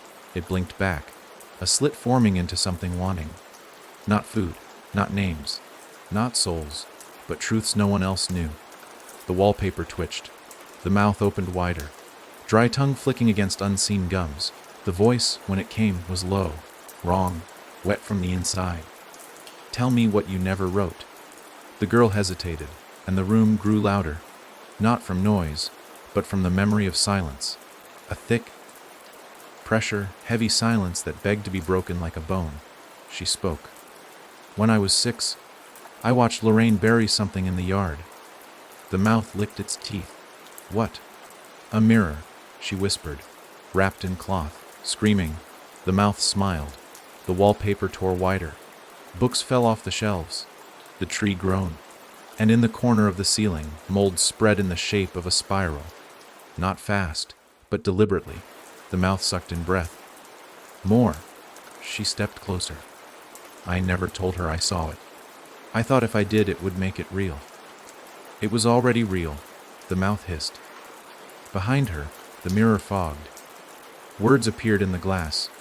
What she buries, you dig. The girl turned. Outside the window, the ground was shifting. A mound rising. Dirt splitting. No shovel. No storm, just the memory of burial surfacing through guilt. She looked back. The mouth had multiplied. Dozens now. Tiny lips forming along the walls like spores hatching. Each one whispering, dig, dig, dig. She ran. Down the hall, to the garden. The moon hung wrong, tilted like a head about to snap. The mound pulsed. She dropped to her knees. No shovel needed. Her hands moved on their own. The soil was warm, not from sun, but from breath. She dug. Deeper, faster, nails cracking, fingers splitting, until they hit cloth, ragged, fraying. She pulled, and the screaming began, not from the bundle, from the mouths back inside the house. Hundreds of them, wailing in harmony. She unwrapped the cloth. Inside, a mirror, not broken, not whole. It reflected nothing, not her, not the sky, just movement. From the other side, she carried it back inside, hands trembling, blood marking her trail. The mouths hushed when she entered. They watched, eager, afraid. She held the mirror up, and for the first time, the girl saw Lorraine, not the woman, the child, huddled in a corner inside the glass, hands over her ears, mouth sewn shut, crying soundlessly. She reached toward the surface, and the reflection flinched. "Don't pull her out," said the largest mouth, the one by the fireplace. She put herself there. The girl lowered the mirror. No, she was placed. The mouth grinned wide. Then see who did it. The mirror cracked, split, and bled names she didn't know until one bubbled to the surface. Her own. The wallpaper peeled. All of it, revealing a chamber behind the walls, narrow, dust-filled, and at the far end, a writing desk, covered in dried flowers and bones, her name carved deep into the wood. But it wasn't a shrine, it was a warning. A sentence etched beneath the name. She forgets, then remembers, then forgets again. She stepped inside. The mouths vanished. The mirror dimmed. And on the desk, a single page waited. Blank, until her footsteps touched the threshold. Then it filled in. You buried the truth because she asked you to. But the house never forgets, and neither will you. The air turned heavy. The tree split, and beneath the floor, something laughed softly, like a mouth filled with her own voice. The sound started beneath the stairs. Not a creak, not a groan, but a hum, low, wet, grinning. She stood at the edge of the stairwell, candle in hand, and listened as the hum shifted pitch, matching the rhythm of her heartbeat like it knew exactly how frightened she was trying not to seem. The door at the bottom of the stairs hadn't been there yesterday. Another door that didn't exist until it needed to, or until something inside needed her. She stepped down, one foot after the other, wood hissing beneath her weight like old lungs trying to inflate. With each step, the hum grew louder. It was the sound of too many mouths trying to sing the same note, and failing. The door was made of bone, not wood carved to look like it. Real bone, fused together. Long, curved pieces like ribs woven into a lattice. Finger bones laced into hinges. A jaw for a handle, teeth still intact. And in the center, an eye socket, empty. Waiting. She didn't need to knock. The door knew her name. It swung open with a moan. The room beyond was pitch dark, until she stepped inside. Then it lit up. Not with candles. Not with fire. With smiles. Dozens. No, hundreds of mouths opened along the wall's corners, even the ceiling. Smiling. Some gaping. Some stitched. Some whimpering. All humming. In perfect, terrible harmony. At the center of the room was a chair. Metal, bolted to the floor. Straps dangling. Rust flaking off like old skin. And above it, a portrait. Her. Not the girl she was now, but younger. 6, maybe 7. Eyes missing. Lips sewn. Behind her, Lorraine stood with hands on her shoulders. A knife in one, a brush in the other. The brush painted with blood. She reached out, touched the frame.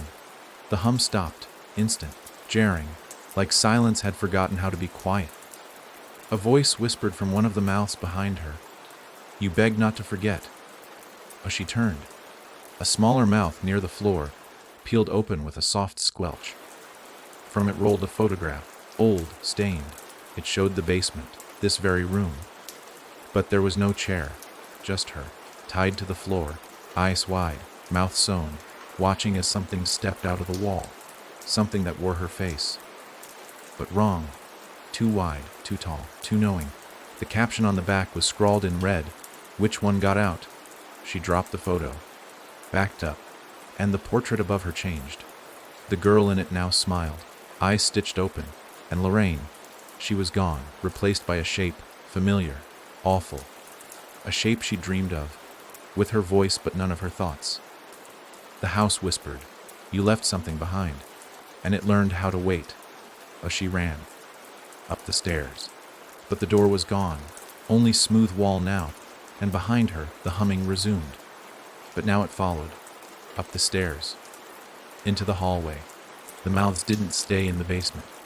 They bloomed along the walls as she passed, biting the air, repeating the same word over and over, switched, switched, switched. She slammed her shoulder into her bedroom door, fell inside, locked it. Not that it mattered. The walls began to bulge, mouths pressing from the inside like blisters about to rupture. The mirror cracked, and her reflection stepped out. It wasn't her. Not anymore. It was the girl from the painting. Stitches in her mouth, eyes wide with too much memory, hands bleeding ink. She whispered without speaking, "You put me here." The reflection raised a hand, pressed it to the window, and outside. The tree was gone, replaced by herself, tied to it. Face blank, eyes open, watching the house. A sacrifice to a story she thought she'd been writing. But now she was the chapter. The mirror melted, her twin stepped through, and the house exhaled, let her in. She remembers everything you want to forget. It appeared on her bed in the middle of the night. A dollhouse, identical to her home. Same number of windows, same crooked roof, same crack in the second chimney, only smaller, miniature, handmade, too detailed. Down to the torn page she had left on her floor last night, replicated and folded in the dollhouse bedroom. She didn't touch it at first. She just stared, noticed something moving inside the tiny glass windows. A figure, pacing. It wore her face, or tried to, but its hands were wrong. All fingers, no nails, no palms, just fingers, curling, flexing, reaching. She blinked, it waved. She reached out finally, lifted the front panel. It opened like a storybook, wide, expectant, hungry. Every room was furnished. Tiny lights flickered in each one, not electricity, candles, lit, flickering. Inside the dollhouse kitchen, something moved. She leaned closer. A miniature version of the mirror, the one she broke, stood at the back wall. But it wasn't cracked, it was open, and from it, small hands emerged, inching across the floor, pulling themselves through, from one room to the next, inside the dollhouse. But each time the tiny hands moved forward, a real shadow shifted behind her. She turned. Nothing, but her feet were cold, and the carpet was damp like something had crawled out. She shut the dollhouse. Or tried to. It didn't close. It resisted. The attic door inside the miniature house creaked open. A shape stood in its frame, unmoving, unblinking. A girl in a white dress, with a mouth too large for her porcelain face. She watched, then stepped into the hallway, and her bedroom lights flickered. The same moment, same movement. The doll wasn't just a doll. It was a copy, a summoning. Every room within it mirrored her house in real time, and what moved inside changed the real rooms. When the doll opened a window, hers opened. When it turned a page, her journal turned. And when it lifted a knife from the kitchen, her own drawer sang open downstairs. She wrote a note and folded it small. "You are not me." She slipped it inside the dollhouse library, watched. The doll paused, looked up, then unfolded the same note in her real hand, smiled, and tore it in half. The fireplace roared, her windows blew outward, and the voice came from under the bed this time. "Where when no one's watching?" She dropped to her knees, pulled the dollhouse to the floor, flipped it upside down. Nothing fell. Not furniture, not dolls. But from beneath the base came a slow, clicking sound. A hidden latch. She opened it. Inside a crawl space, too deep for a dollhouse, a hallway stretched inward, lined with mirrors, each one showing her face, but in different stages of forgetting. Eyes hollow, skin melting, words carved into her chest, "Remember me." She shoved the dollhouse into the closet, locked it, piled books on top. But the humming started. From every mirror, every pipe, every reflection, the dollhouse had connected, not just to her home, but to everything she'd hidden. She looked in her desk drawer. The miniature mirror was there, still open, still breathing. A whisper came from inside. "Come in. We have stories you haven't written yet." The temptation curled around her thoughts like warm fog. She almost reached in, almost let her fingers pass through the surface. But her journal screamed. Every page flipped violently, then stilled. A new sentence inked itself in bold black strokes. "Close the dollhouse, or it will build you next." She ran, grabbed the salt. Circle, incantation, memory. She threw the dollhouse into the fireplace, but it didn't burn. It screamed, it begged, it laughed, then it fell silent. Not gone, just waiting. Behind her, the closet door creaked open. Inside, a new dollhouse, empty, except for one room, a tiny girl, sitting cross-legged, writing in a book that had her name on the cover. That night, the wind didn't howl. It didn't hail. Everything pulled inward. The trees bent toward the foundation. The chimney sucked instead of exhaled. Even the dust in her room shifted toward the walls, drawn to some invisible pressure, as if the house itself had stopped pretending it was a home. It was a lung now, and it was breathing her in. She woke choking, not on smoke, not on air, on whispers. They clung to her throat like spiderwebs soaked in honey. She sat up. The door was open. It had been locked. The salt line she'd drawn last night was gone, not smudged, just missing. Like something had swept it up with careful, greedy fingers. From the hallway, she heard the stairs laugh. The girl stepped out of her room. Each picture frame along the wall had turned backward. Every photo, every portrait, now faced the wall. Except one. At the bottom of the staircase, a photo she'd never seen before, of her, standing in the doorway. But it wasn't taken today, or yesterday. The date carved into the wood frame said, August 2nd, 1961. Long before she was born, she reached for it. The air snapped, and the photo turned to glass in her hand. Heavy, cold, reflecting a version of her house with no doors, just eyes, watching. The mirror in the hallway blinked. She dropped the frame. It didn't break. It opened, revealing a hole in the wall behind it. Not deep, just dark.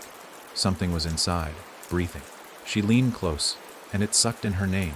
The walls pulsed, once, twice, then began to shift, not visibly, but spatially. The hallway grew longer every time she blinked. The door at the end remained the same size, but the floor beneath it rippled. Like water refusing to stay flat, she ran, but didn't move. Each step took her deeper in, but not closer forward. The house was folding, inside out. She turned to go back, and behind her, nothing, just black. No wall, no ceiling, just breath. The sound of a room exhaling her name over and over until it lost its shape. She reached the end. A door waited, old, cracked. Splinters bled from the handle like fingers. A paper note was nailed to it. It read, "Don't knock. It remembers who knocks." She pushed. It opened onto a room she knew. Her childhood bedroom, but wrong. Too clean, too silent. The window overlooked a different street. One she hadn't seen since she was 7. One that only existed in dreams. In the center of the room, a crib. Inside, a doll, identical to the one Lorraine buried in the basement in 1992. Same dress, same missing eyes. But this one, it moved. It turned its head toward her, spoke without lips. "She made me from the parts you didn't want." The walls cracked, and from those cracks, teeth emerged. Not full mouths, just pieces, embedded into the wallpaper. Grinning, chattering softly, the floor pulled back, revealing a hole beneath the crib, a spiral staircase made of finger bones spiraling downward into lightless murk. She stepped closer. The doll rose, walked to the crib's edge, leapt into her arms. It weighed nothing, but whispered everything. "I kept them safe. The ones you forgot. They told me their names when they couldn't remember yours." She dropped it. It shattered like porcelain. Inside, pages, hundreds. Tiny, each one with a date and a name. Some had crosses next to them, some just scratches. One had her name, scratched out, rewritten, 3 times, each version more wrong. She picked one up, read it, and her ears began to bleed. She stumbled, back through the door, but the hallway was gone. Now a tunnel, covered in skin, pulsing, alive. Each footstep was a heartbeat. Each breath she took was shared by the walls. She ran, not because she thought it would help, but because that's what prey does when the walls close in. She found a room, a square one, unmoving, wooden, and in the center a table. On it a book, her journal, open, to the last page, one sentence. She came home again, but she was already here. and in the mirror behind her, two versions of herself, one smiling, one weeping, neither blinking, and behind them, something much older, shaped like a question that had waited too long to be answered. She couldn't tell what time it was anymore. The clocks had started spinning days ago. The sun rose from the wrong side now, and night didn't fall, it peeled. Layer by layer, the sky stripped itself bare, revealing an endless sheet of teeth where the stars should be. She sat in the living room, knees to her chest, watching the wallpaper. It was trying to decide what to become. Sometimes it showed forests, sometimes it mimicked flesh, sometimes it was just breathing. A rhythm not her own, a pattern that reminded her of when Lorraine used to hum lullabies she hadn't learned from anywhere human. And when the humming stopped, that's when things began coming out of the walls. It started with fingers, not reaching, knocking. Soft, polite, like death in its Sunday dress. She didn't answer. Didn't need to. The house didn't want permission anymore. It wanted attention. The television turned on by itself. No power, no plug, just static. And then, in the middle of the screen, her face. Mouth stitched shut, eyes hollowed like candles burned too long. She turned the TV off. It stayed on. She unplugged it. It laughed. The static changed to text. White words over gray flicker. She's almost home. Are you ready to meet yourself? She ran to the door. It wasn't a door anymore. Just the suggestion of one. Painted over. Mocking. There was no way out. Only inward. She returned to the kitchen. The cabinets were open. Inside them jars. Each sealed with wax. Each filled with liquid shadow. She opened one. A scream escaped. Her own voice. From 5 years ago. From the night she almost jumped into the river. Another jar trembled. She opened it. A memory poured out. She saw Lorraine, bent over the bathtub, washing something, whispering, "The girl isn't broken. She's just remembering sideways." Then, the tub filled with ink, and a mouth rose from it, smiling. The mirror above the sink shattered, without sound, without motion. It just unhappened. In its place a hole, not a crack, a hole, round, perfect. Inside an eye, watching, not hers, not human, but it knew her. It blinked once, and the lights in the house went out. Complete dark. Not absence of light, refusal of it. She stumbled. Her journal glowed faintly, pages flipping, bleeding ink, drawing symbols she didn't know she'd memorized. A voice whispered from behind her spine, "When the walls forget, so do you." She fell to her knees. Wrote, not to record, to survive. She opened her journal and wrote the only thing that made sense. If I forget who I am, will she still find me? The walls groaned. And then, one by one, they opened. Not doors, not windows, just seams, splitting like scars reopening. Inside them, rooms she hadn't seen since childhood. One held a Christmas tree, dead ornaments swinging from dry limbs. Lorraine sat underneath it smiling, eyes gone. One held her first-grade classroom, all the students facing backward, no faces, all humming. One held nothing, just a mirror, and inside it, the house, burning, and her laughing, sitting on the roof, waving to herself. She tried to shut the walls, to close the scenes, but the house whispered, "No more forgetting, no more hiding. You must finish the story." The floor cracked beneath her. Tiles shifted. A spiral pattern emerged, leading downward, to a door, the original one, the first one, the one she'd buried in dreams, made of bone and breath, with her true name carved across it. Not the one she used, the one she gave away. She placed her hand on the spiral. The air recoiled, the light twisted, and the door opened inward, revealing the final room, a room filled with mirrors, each one holding a moment she had never lived, but might, and, at the center, a chair, waiting, with a sign that read, "The story ends when you sit." And from every wall, the same voice spoke, "Who were you before the house taught you to forget?" The chair welcomed her like it had missed her. Worn leather, cracked at the seams, padded with the weight of forgotten memories and promises she never meant to keep. She didn't sit, not yet. Not until she understood what the house wanted, or what it had always been. She stepped into the center of the mirrored room. Each surface shimmered, not with her reflection, but with versions. One mirror showed her at 7, holding a candle and a knife. Another showed her laughing in the rain, barefoot, while the house wept. Another showed nothing but a hole, the shape of a girl, moving deeper and deeper into blackness.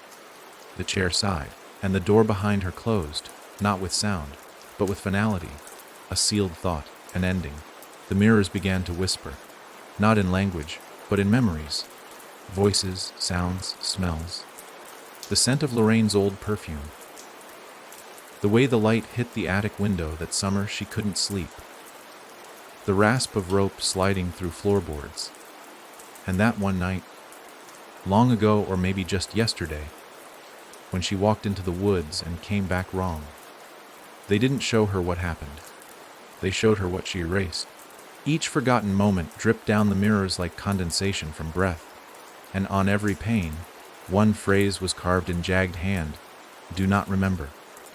Remember not. She stepped forward, touched the glass, and it screamed. Her voice, screaming back into her. The chair pulled itself closer, not dragged, not pushed. It moved as though it had always been where she needed it. A page lay across its seat, blank, until she blinked. Then it filled. The house was not haunted. The house was memory, and she was the ghost. The candlelight flared. One by one, the mirrors shattered inward. Not broken, absorbed, as if the glass had swallowed itself, and through the shards the room revealed something deeper. A stairway, but not down. Up, into nothing. No ceiling, no walls, just sky, black, shifting, filled with stars she almost recognized, and at the top, a figure, sitting, writing, head tilted, waiting. She climbed. Every step erased the one behind. There was no return. Only ascent. The higher she went, the lighter she felt. Not free, just less human. Her skin hummed. Her teeth tingled. The ink in her veins thickened. She reached the top. The figure looked up. It was her. Older. Tired. Smiling. I thought you'd never come back. The pen in her hand blood red. She motioned to the empty chair. The girl sat. Felt the story settle into her bones like old gravity. The older self spoke. There's one last line. Then it's yours. And handed her the page. It read. She stepped outside the house and it followed her home. The girl took the pen. Paused.